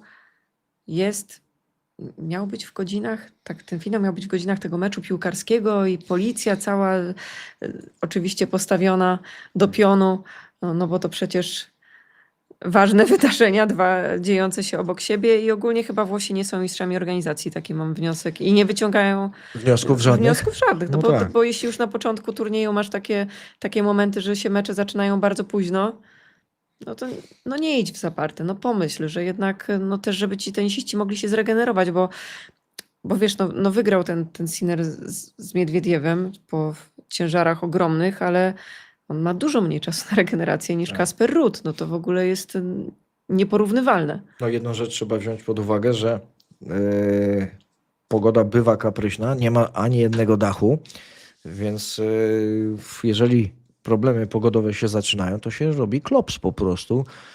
Mecze Oni się zaczynają nawarstwiają. Dzisiaj, przepraszam, zaczęli mecze o godzinie 13. 13. Tak. Deblem, Deblem. który się jeszcze przeciągnął i gdzie zamiast dać tym chłopakom dokończyć ten mecz, który wczoraj przerwano bardzo późnym wieczorem ostatecznie, Tak. no to i wtedy zagrać tego debla i dobrze, no panie zaczekają na ten finał, tak jakby to nie jest wielki problem, bo i tak wiedziały, że to się może przesunąć. Natomiast no dawać temu Sinnerowi i Miedwiediewowi jeszcze czekać i jeszcze się rozgrzewać znowu 3 razy, żeby wyjść na kort, to już tam jest jakiś absurd absurdów.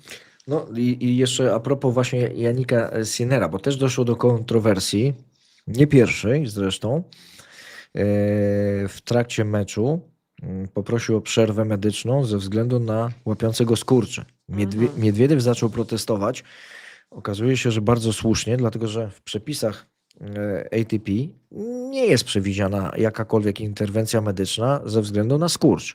Oczywiście, że nie. Myśmy rozmawiali z Justyną jadąc do studia, ja powiedziałem, że słuchałem anglojęzycznej transmisji z tego meczu, 2 komentatorów i rozmawiali właśnie na temat przepisów. Jeden rzucił to, co powiedziałem przed momentem, że tam nie ma w przepisach. Jeden z tej dwójki się wyłączył, sprawdzał przepisy, jak wrócił na antenę, to cytował odpowiednie paragrafy i rzeczywiście nie było. I teraz można się zastanawiać właśnie o tym traktowaniu, czy są równi, czy równiejsi, czy wszystkich traktujemy w ten sam sposób, bo tu się okazuje, że coś jest na rzeczy. Skoro Sinera łapią skurcze i dostaje przerwę medyczną, to nie No ma tak. się dziwić, że Miedwiediew się burzy. I mi się przypomniał mecz ten epicki z Australii, kiedy Sasza Zwieriew walczył z Carlosem Alcarazem i kiedy też Carlitos dostał przerwę medyczną, gdzie widać było, że ma skurcze i masowane jest udo, po czym mówił na konferencji prasowej, że bolało go kolano. No to jeśli boli go kolano, to czemu mu masują uda? Znaczy nie wykluczam, że to kolano też go bolało, natomiast dostawał medical timeout typowo pod skurcze i wtedy Sasza też się strasznie burzył, bo no, być może ten mecz inaczej by się potoczył i powiedział później Sasza taką rzecz, oczywiście niektórzy mówią, że Sasza crybaby, to będzie tam płakało wszystko, ale powiedział, że jest inne traktowanie Sinera i Alcaraza i ta sytuacja z Rzymu to potwierdza, bo ja się wcale nie dziwię Miedwiediewowi, dlatego że jednak skurcze, jak masz skurcze, no to jest to element przygotowania do meczu, tudzież nawodnienia w trakcie meczu, tak? To akurat ktoś, kto kryje się pod introwerderem, napisał też ciekawą sprawę, aby jutro piłka nie skrzyżowała się z finałem mężczyzn, bo znów 3 godziny helikopter mógłby hałasować nad głową. No Fakt, tak, no właśnie. fakt. Raz w tym meczu, chyba podczas spotkania kobiet, nie wiem dlaczego, akurat w środku miasta latały myśliwce. Krążyły Super. nad obiektem, hucząc tak, Ale że... teraz, bo to była taka scena z tunelu gdzieś tam pod kortami, że przychodzi Nie, w trakcie meczu. Sinner i właśnie przelatywały te samoloty i on się tak tutaj przestraszył, że co się dzieje. dwójka dyżurna jakaś latała sobie nad Rzymem, nie wiem, czy w ramach ćwiczeń, czy czegokolwiek, więc taka... Dobra, sprawdźmy to Serię A. Sprawdźmy które oni- Serię A. A tu jeszcze oni jeden grają. ciekawy. Już teraz, jeżeli znajdę jakieś Po pytania, 12. to na zakończenie parę pytań od Państwa. Jakieś pytania do Justyny, czy do mnie, bardzo prosimy. O 12, słuchajcie. O 12, tak? Roma Lazio, więc tam No, będzie gorąco. Będzie gorąco, ale finał wyznaczony z tego, co pamiętam, na 17. Więc chyba nie będzie żadnej tutaj zbitki. Ten sam introwerder dopisał jeszcze organizacja Mistrzostwo Świata. No tak, myśmy to w taki sposób prześmiewczy można to potraktować, bo rzeczywiście Justyna powiedziała, że i z tym się trzeba zgodzić. Wiesz, nawet ci tak, przez gardło nie przejdziesz, się ze mną zgadzasz. Włosi są bałaganiarzami i odkładają wiele spraw na później, na jutro i tak potem to... No tak, dokończymy ten mecz jutro, jak o im się 2:00 w nocy. zwalą kłopoty na głowę, to nie ma już potem jak wyjść. Takie pytanie stricte tenisowe, trochę techniczne. Czemu Iga w meczach ze Svitoliną próbuje przebić backhand Ukrainki, wiedząc, że forehand Ukrainki jest słabszy? I jeszcze ta kwestia drugiego serwisu Igi, który w 85% serwuje do backhandu rywalki. No to niezawodny Kuba Domasiewicz, 728. On jak zwykle ciekawe tutaj stawia tezy i zadaje pytania. Przebić backhand Svitoliny. No faktycznie wygląda, wiesz, tutaj musielibyśmy trochę rozebrać to od strony technicznej, dlatego że Svitolina, jeżeli chodzi o backhand, ustawienie nóg przede wszystkim tu decyduje, że ten backhand jest jak skała. Natomiast w takiej trochę półotwartej pozycji gra forehand i bardzo często zdarza jej się trafiać trochę za linią prawego biodra, co sprawia wrażenie, że jest spóźniona i domyka nadgarstkiem, tak jakby już tracąc kontrolę nad piłką. I myślę, że tutaj o to Kubie chodziło.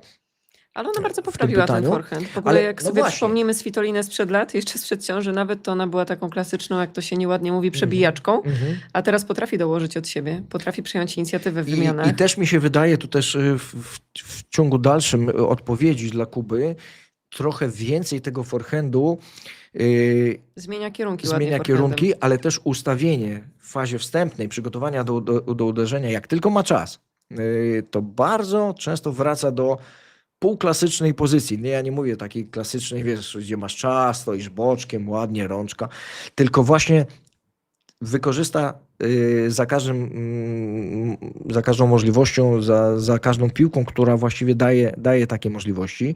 Wykorzysta podwójny rodzaj dźwigni, czyli skręt biodra i do tego dochodzą barki. I wtedy Svitolina, która przecież nie jest jakaś tak potężnie fizycznie zbudowana, bo ona jest świetnie przygotowana fizycznie, świetnie biega, ale nie wygląda na mocarną właśnie ze względu tego, ta technika daje jej to, że ta kontra wraca tak szybko, tak mocno. I tutaj jest być może ta gra Igi, to strzeliwanie backhandu, przepraszam, bo czuła się pewniej, że owszem, Svitolina nie psuła, Ale wiedziałam ale mniej też- więcej, gdzie odda ale piłkę też krzywdy nie robiła za bardzo. Natomiast Tak. z forehandu, jak się tak przypatrzysz temu spotkaniu tak bliżej, pod kątem właśnie różnych wyborów zagrań, doboru siły, to ten forehand kilkanaście, jak nie kilkadziesiąt winnerów przyniósł. I tu jest może właśnie klucz Tak, ja bym nie powiedziała, że to były do złe takiego wybory grania. Igi Tak, akurat tak, tutaj. tak. Także Kuba chyba dostał dobrą. Czy Sinner według Was da radę w finale i by wytrzymać przez cały Roland Garros? To oczywiście pierwsza część pytania a propos finału jutrzejszego i dalej. Ojejku, Czy on- wróżenie. Wróżenie. No jest faworytem, wielkim faworytem finału. Nawet jak będzie bardzo zmęczony, no to jednak dla Kaspera Ruda to jest największy sukces. Przepraszam, że Ci przerwę, ktoś przypomniał, to już zniknęło, ale zapamiętałem chyba dobrze wynik 6-1, 6-0. Ograł właśnie Ruda w zeszłym roku w ćwierćfinale na Foro Italico. Ale Kasper Ruud to jest taki tenisista, który no, potrafi grać bardzo dobrze na wierzchni ziemnej. Też wiadomo, że trenuje w Akademii Rafy Nadala, też trenuje często z Rafą Nadalem. Trochę miał przerwę, ponieważ został tatą chwilę po Australii. To pewnie Państwo pamiętają, że tam były tylko cały czas pytania, jak on przechodził do kolejnej rundy, czy już się zawija, czy już oddaje walkowera, czy może jednak spróbuje jeszcze zagrać. I ja akurat się cieszę, że on wrócił na taki wysoki poziom, bo naprawdę grał na wysokim poziomie. Gra na wysokim poziomie teraz, bo lubię patrzeć na jego tenis. Lubię patrzeć na jego tenis. Zawsze mi się wydawało, że on jest troszeczkę takim praworęcznym Rafą, bo takie mocne skręty ciała, też takie wejście w piłkę, to granie z tym takim wiatrakiem często z forehandu, co Iga czasami też prezentuje. No i świetny ten mecz z Darderim. Naprawdę no nic nie może mieć sobie do zarzucenia. Pytanie, jak on podejdzie do tego spotkania z Sinnerem, tak? Czy podejdzie tak jak Sasza Zwieriew? Te Aha. kilkanaście dni temu? I się Czy poddał od razu? czy może jednak inaczej? Mam nadzieję, że inaczej, że to nie będzie tak Nie, Rud słaby będzie finał. walczył, bo to jest walczak, zresztą tak samo jak jego tata. On może mecz przegrać, tak jak z Nadalem, pamiętasz ten finał Oczywiście, w Roland Garros. Robił co mógł, Ale wiecie co, jeszcze tak sobie myślę, że to spotkanie z Daniłem Miedwiediewem to też daje taki sygnał reszcie stawki, że Sinner jest jednak do pokonania. Że ten cyborg jest do pokonania. I też daje nam, patrzącym, trochę podpowiedzi i do zrozumienia, że może być teraz już na oparach i że jest tak na granicy wycieńczenia organizmu. Co do Paryża, to wydaje mi się, że skończy ten Rzym, będzie miał 1,5 tygodnia, żeby się zregenerować. Ja myślę, że przy tym poziomie, wiesz, masażystów, fizjologów i tak dalej, dietetyków, Ja o regeneracji się nie boję, to ale... on się odbuduje potężnie. Ale wiecie co, tak sobie myślę, że to jest kolejny turniej, kiedy widzimy, że da się złamać troszeczkę tego Sinnera, bo widzieliśmy to w Australii, tak, gdzie troszeczkę go ratowało to, że była bardzo wysoka temperatura i zaczęto zamykać dach, bo on nie lubi grać w wysokich temperaturach i są też takie mecze, gdzie no zaczyna się coś dziwnego dziać się z Janikiem Sinnerem. Te mecze oczywiście są bardzo rzadko, natomiast to spotkanie z Daniłem Miedwiediewem nam to pokazało. Flavia Pennetta napisała taką kontrowersyjną opinię w mediach społecznościowych. Była tenisistka, że jej zdaniem Jannik Sinner miał atak paniki, że taki anxiety attack, że nie mógł złapać oddechu. On też wymiotował na korcie w tym meczu z Miedwiediewem. Kurczę, no trudno tutaj wyrokować. Nie znam się na tym absolutnie. Wydaje mi się, że to jest możliwe, bo faktycznie miał problemy z oddychaniem, natomiast no, wiemy jak jest w Paryżu. Zależy dużo od warunków atmosferycznych, no bo jednak te mecze bywają długie, bardzo długie nawet, 5 godzin 29 minut, przypominam ten ubiegłoroczny finał z Alcarazem. Taki mały kryzysik tam był po drodze u Sinnera, ale on dobrze wytrzymał to spotkanie, prawda? Z Hiszpanem wtedy, nie możemy tutaj mieć mieć jakby zarzutów do jego formy fizycznej. I on zresztą nad tą formą fizyczną pracuje właśnie przez to, co się wydarzyło w Australii i przez to, no on miał tam skurcze całego ciała praktycznie, tak? Tak. To nie wyglądało najlepiej. No i tutaj z Miedwiediewem też miał skurcze, więc dużo chyba zależy od warunków atmosferycznych też, jeśli chodzi o Roland Garros i o to, jak tam Sinner miałby zagrać, ale no jest absolutnym faworytem do zwycięstwa. Pozwolisz, że zacytuję pytanie do mnie. Johnny Myślnik P3E7R pyta, czy Alcaraz będzie miał szansę z Sinnerem i szybko wróci, czy Alcaraz będzie miał szansę z Sinnerem i szybko wróci do starej formy po kontuzji nadgarstka? Tak, jeżeli wróci i będzie grał z Sinnerem, to na pewno jak wróci, to na tyle sprawny i na tyle zdrowy, że Walczyć. będzie mógł grać na pełen regulator. Nie mam co do tego złudzeń, że jak będzie coś nie grało, jak będą jakieś bóle, jakaś niekomfortowa sytuacja, to przy tym jego tenisie, gdzie on tym nadgarstkiem rzeczywiście wyprawia cuda i ma nadgarstek momentami usztywniony do granic możliwości, potem ma miękki, jak gra skrót, czy jak gra slice'a backhandowego. On tego nadgarstka używa bardzo mocno i ten nadgarstek jest forsowany równie mocno i nie wierzę, żeby wrócił po tej kontuzji z taką pewnością, że wszystko jest ok. Bo to byłaby zła decyzja i to mógłby być nawet koniec kariery jego. Tak, ale polecam bardzo dokument o Carlitosie, w którym to dokumencie no, dowiadujemy się z niego też z ust Juana Carlosa Ferrero, że no, troszeczkę lubi sobie tak przypisać jakieś dolegliwości Carlitos, kiedy ich nie ma i zastanawiam się po prostu, jak bardzo ta kontuzja będzie się działa w jego głowie, bo tam była taka sytuacja przy tej poprzedniej, że już wszyscy mu mówili, że jest gotowy do gry, a on jednak cały czas bał się grać na 100%, więc być może dojdzie do takiej sytuacji przez kilka tygodni, ale jak już wejdzie na ten swój najwyższy poziom, to myślę, że to będzie bardzo szybko i te mecze z Sinnerem też będzie się miło oglądało. No zobacz, ciekawe. A Sinner będzie zmęczony już Tak, ciekawe, w połowie ciekawe sezonu. pytanie. Karator WZG.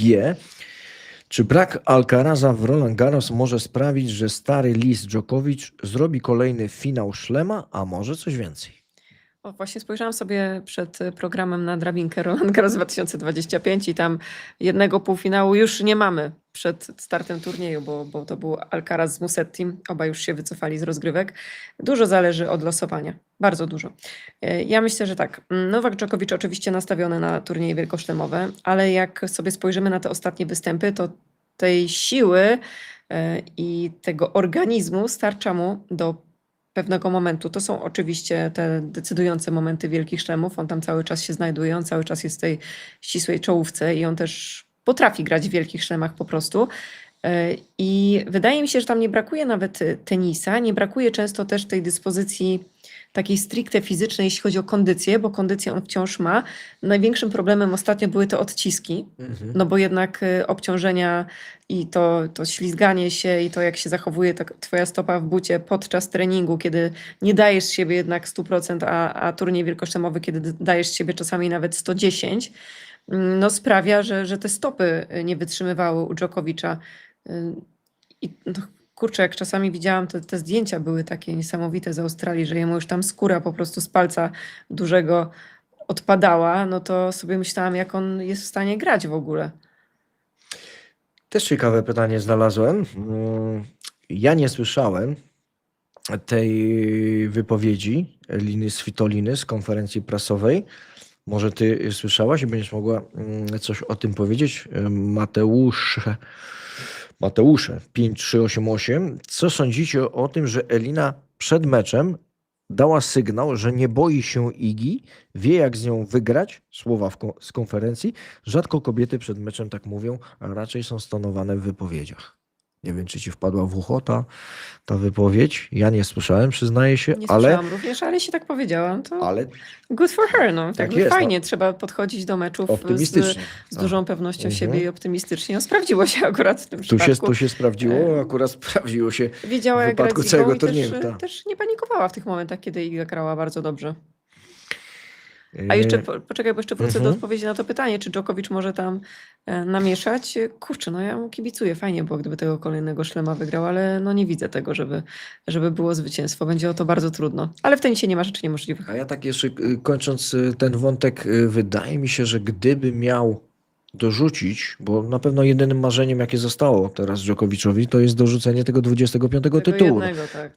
po to gra, po to walczy, po to trzyma się w tych ryzach treningowych. To jeżeli miałby to zrobić, to chyba tylko na trawie, wiesz? Bo na korcie i na cemencie ten dystanse do 3 wygranych setów to jest coś, co tutaj się niestety, mimo szczerych chęci, może odezwać PESEL, bo organizm też ma swoje granice. To, że on Może, to jest szczwany list, tam potrafi z tymi młodymi, a to do siatki pójdzie, żeby skrócić wymianę. Ja wiem, że ty jesteś fanką Nowaka, też uwielbiam jego tenis, ale są pewne granice i jest taka masa tych młodych, wiesz, no właśnie Chodar i spółka, jeszcze jest Bloks, ten Belk i jeszcze jest jeden Landalus, ten Hiszpan następny, a jeszcze pewnie kilkunastu, którzy pojawią się nie wiadomo skąd, to wiesz, Tak, to ale gdzieś tam z tyłu głowy będzie miał Nole, że faktycznie nie ma tego Alcaraza, że teraz, żeby wygrać szlema, to wystarczy pokonać jednego z tej Jednego, wielkiej dwójki. No, ciekawy turniej się no zapowiada. właśnie, jak to będzie z losowaniem? Alcaraz, jego nie ma, będzie Sinner numerem 1. Który numer ma Djokovic? Czy on pójdzie... Czy do połówki z Sinnerem? No właśnie, to myślę, jak on tam wygląda. Musiałbyś Sprawdźmy tam ten ATP ranking. Live zobaczyć. Staraj się sprawdzić, a ja zobaczę, czy jeszcze jakieś pytania ciekawe nam się tutaj nie trafią.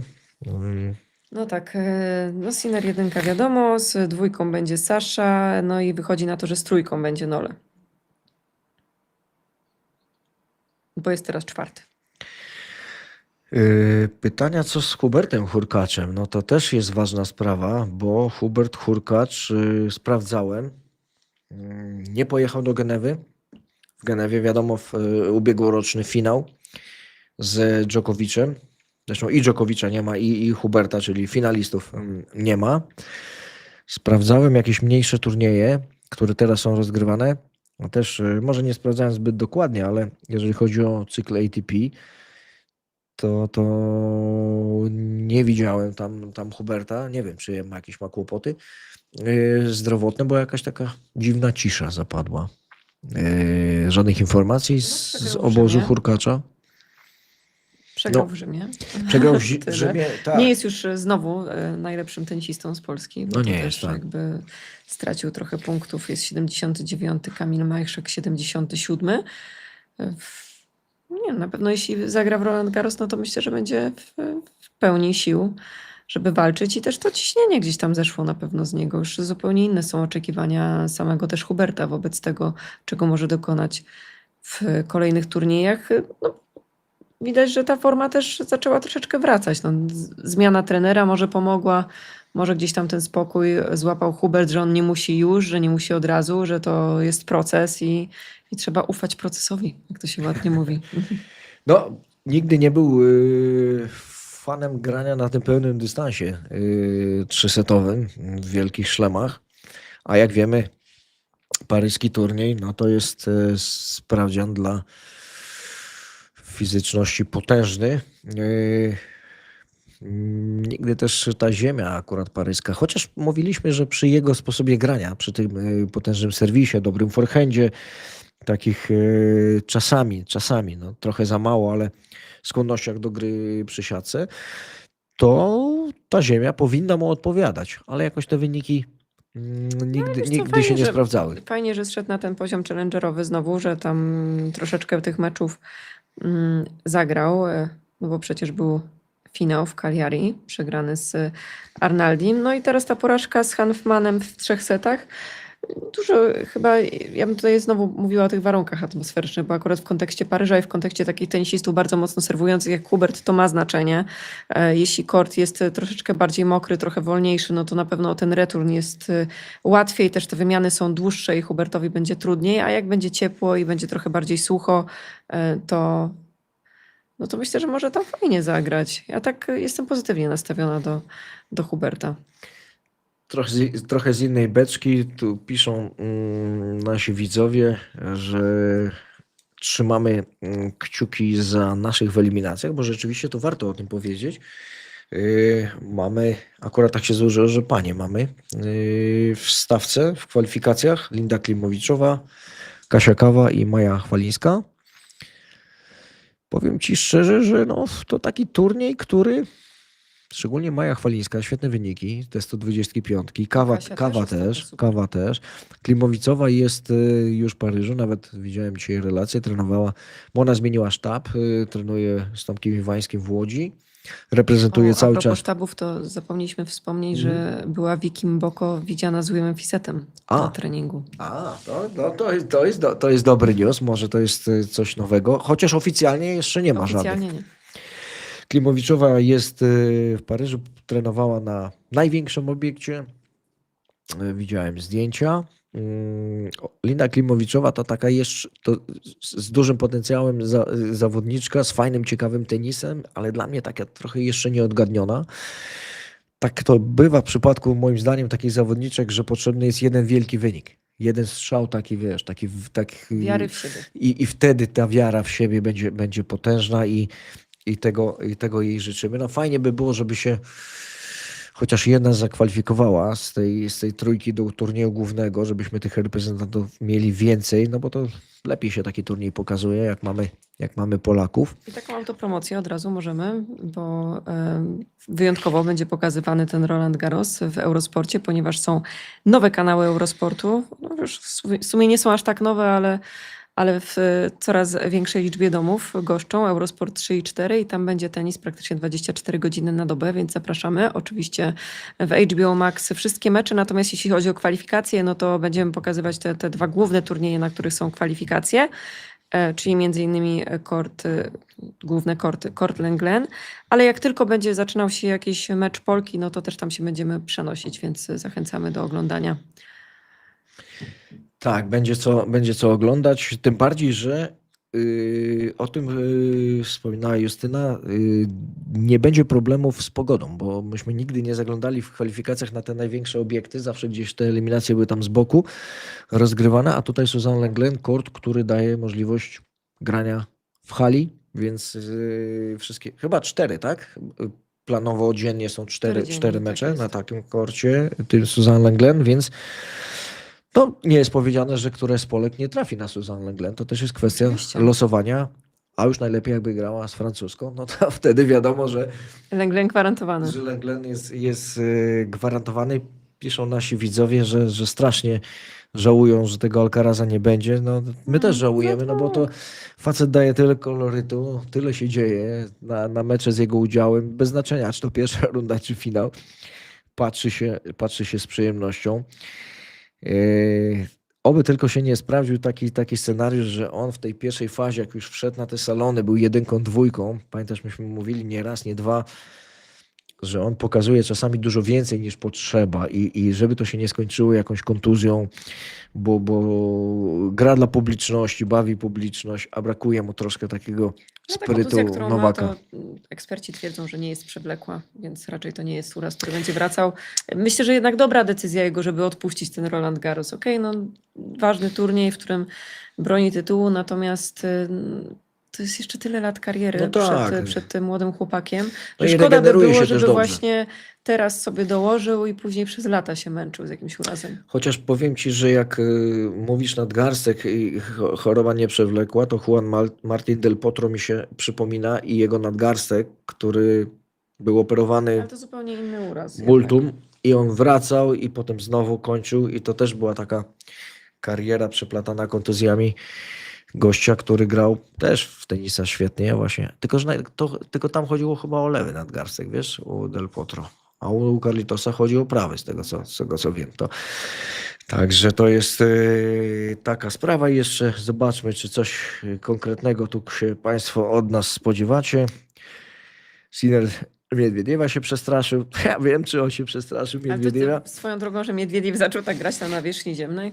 Tak, nigdy nie znosił kortów ziemnych. Uważał, że to jest taki obowiązek, który musi z urzędu odbębnić. Ale się chyba przekonał. Dla tenisa to też dobrze, no bo Miedwiediew, który Oczywiście. jest w formie, to rzeczywiście Jest w stanie pokonać każdego, wie, że jest Oczywiście. w stanie pokonać każdego i nie wyjdzie na mecz z takim Dok- nastawieniem, że dokładnie tak. nie da rady. Turner 2949 pyta lub stwierdza, że Svitolina jest głównym faworytem do zwycięstwa, faworytką do zwycięstwa w Paryżu. Czy się z nim można zgodzić, czy nie? No Ja się nie zgadzam. Justyna się nie zgadza, a ja bym w takim typowaniu 5 nazwisk. 5. Tam bym może, ją- ale ta- główną faworytką, tak przeczytałeś. Znaczy, no takie skonstruowane pytanie, właściwie to albo stwierdzenie, bo tu nie ma znaku zapytania w tym, więc albo stwierdzenie, albo Półfinał tak, ale zwycięstwo myślę, że będzie bardzo, bardzo Mhm. trudno.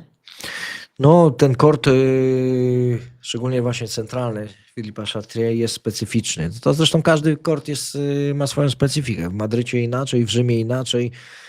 Wilgotność wieczorem, na przykład dla Igi, to jeszcze wracając tak na króciutko Mhm. do tego meczu ze Svitoliną, taka późna pora, taka wilgotność, taka glina na korcie nie była sprzymierzeńcem No nie. Igi. Absolutnie, bo topspin, jeżeli ma zrobić komuś krzywdę, to musi mieć od czego się odbić. A wkręcając się topspin w ten piach, w tą glinę, to ta nawierzchnia niweluje rotację. I ona ani nie skacze tak wysoko, ani nie skacze tak szybko, jak na przykład w Paryżu na suchym korcie twardym, bo ten kort centralny paryski jest bardzo twardy. Przecież doskonale wiesz, jak wieje wiatr, tabuny tej mączki gdzieś fruwają i buty piszczą jak na kortach cementowych i tam ten topspin rzeczywiście robi krzywdę dużą. A tu o godzinie 22:30, gdzie wilgotność była potężna, ludzie siedzieli w kurtkach puchowych na trybunach, no przecież jak to wyglądało, to ten topspin niestety krzywdy nie robił. Gdyby Ale- grały za dnia przy słońcu, zupełnie inaczej. to by było zupełnie inaczej. Ale jeśli chodzi o Svitolinę, no to kibicujmy, bo to byłaby genialna historia. Przypominam, że jedyną kobietą, która po urodzeniu dziecka wygrała Wielkiego Szlema i to nie jednego, była Kim Clijsters. Jest Kim Clijsters, bo Serena Williams była w finałach, ale nie wygrała już po urodzeniu córki. No, trochę lat minęło, od kiedy Kim Clijsters unosiła te puchary, więc fajnie by było, gdyby Svitolinie się to udało, taka sztuka. A co byśmy powiedzieli na mecz Huberta z Chodarem? Takie, Oj, no to by było bardzo trudne to losowanie by było, Huberta. tak, to chyba nie byłby Hubert zadowolony, bo Chodar akurat sprawia wrażenie takiego człowieka, który się nikogo nie boi. Nie, absolutnie. Czy to byłby Carlitos, którego nie będzie, czy to będzie Nowak Djokovic, czy to będzie Sinner, co już pokazał wcześniej z nim grając. Ten chłopak nie pęka przed nikim. No ale Huberta też, no jakby dlaczego miałby się bać Huberta? No akurat w tym momencie Myślę, że na nawierzchni twardej mógłby się to bać jeszcze Huberta tak, ewentualnie, ale tutaj ale na nawierzchni ziemnej, na no to korcie ziemnym raczej nie. Na no, korcie ziemnym powiem wam tak, oby Hubert nie trafił jednak na początku na Rafaela Chodara, żeby miał te chwile, żeby się rozkręcić, bo Hubi też jest takim tenisistą, który no jak ta pierwsza runda dobrze pójdzie, no to też potrafi i wierzy w to, że może pokonać każdego. Pytanie dotyczące naszych młodych talentów. Johnny Myślnik P3E7R. Jak sądzicie, Weronika Ewald oraz Tomek Berkieta mają szansę przebić się w najbliższym czasie? Teraz tylko należałoby określić, co znaczy przebić się na który poziom, bo jeżeli chodzi o taki poziom telewizyjny, to jeszcze chyba nie. Na pewno nie w najbliższym czasie. Tam jest tak potężna, bo nie wszyscy wiedzą, tam na dole w tym piekiełku tenisowym na poziomie ITF-ów czy tych najniższych challengerów i o stopień wyżej, no to się sam Hubert przekonał, jak to wygląda. Więc to są Weronika Ewald, perspektywiczna, fajnie grająca. Berkieta już od jakiegoś czasu o nim jest głośno, ale czy on spełnia pokładane w nim nadzieje? No nie wiem. Każdy zawodniczka troszeczkę w innym czasie dojrzewa, ale też no, pamiętam, że z kimkolwiek bym nie robiła wywiadu, to wszyscy mówili, że to przejście z juniorów do seniorów to jest moment tak trudny i tyle talentów odpada na tym etapie, że jest bardzo trudno przewidywać, czy ktoś sobie poradzi, czy sobie nie poradzi, bo to jest właśnie jeżdżenie po tych zapyziałych, za przeproszeniem, turniejach. Ciułanie punktów, no to jest męczarnia. To jest męczarnia i no rzadko się zdarza, żeby komuś tak dobrze szło, żeby bardzo szybko gdzieś tam znalazł się na WTA ATP Tour. Oczywiście są takie przypadki, natomiast no trzeba chyba swoje niestety pojeździć po tych turniejach mniejszych i to jest no mega trudne. Tak, tutaj pełna zgoda. O właśnie, ktoś jeszcze nawiązuje do tej współpracy Fiseta, ewentualnie z Mboko, czy to byłby taki duet wystrzałowy. Ciężko powiedzieć. Tutaj teraz jakąś opinię, czy mieć zdanie na ten temat.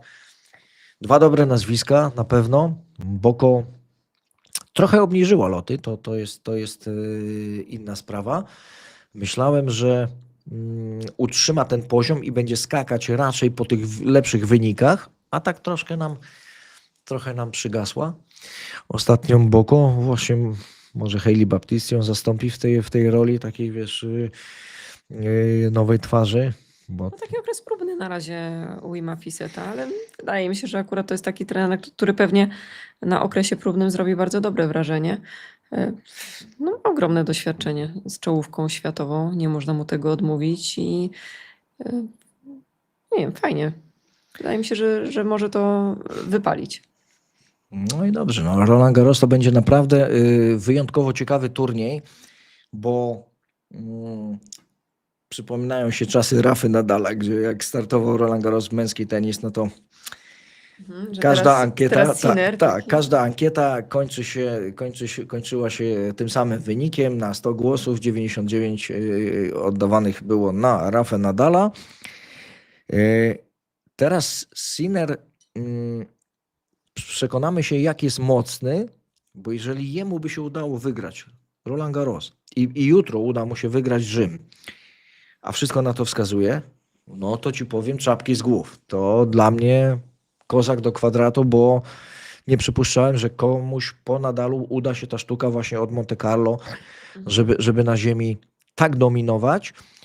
No, szkoda, że tej konkurencji w postaci Alcaraza nie ma, bo to dwójka, która się napędza. Ale wiesz co?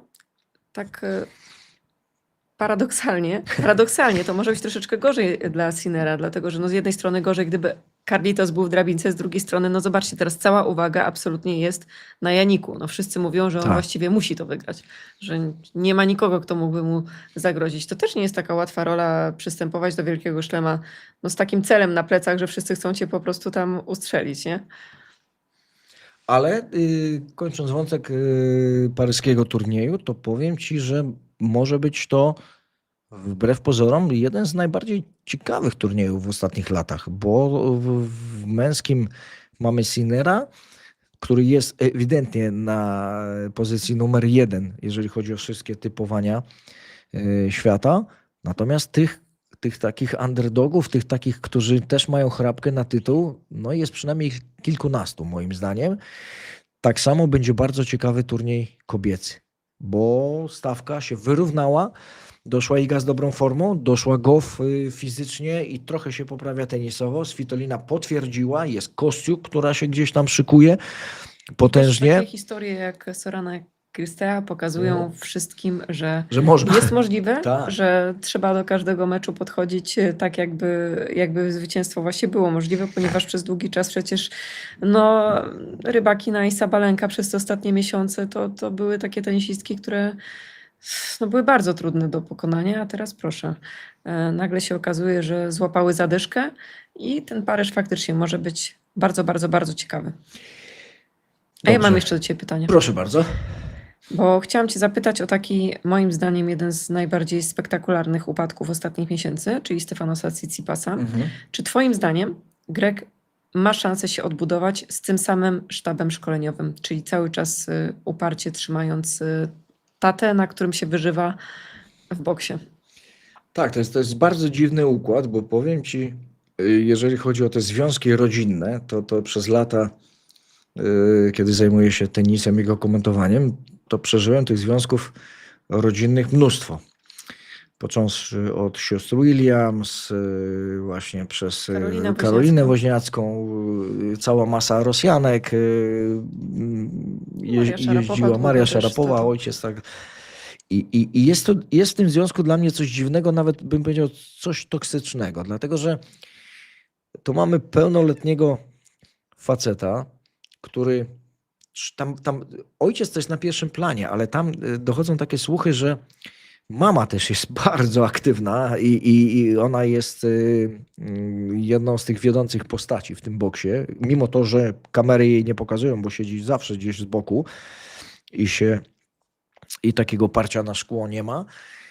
Coś dziwnego w tych związkach musi być, bo przecież i ojciec trener, i syn zawodnik przecież zdają sobie sprawę z tego, że ten gościu leci w dół, no wiesz, jak No na łeb na szyję. na łeb na szyję. I teraz pytanie, jaka siła magiczna czy niewidzialna trzyma ich jeszcze razem?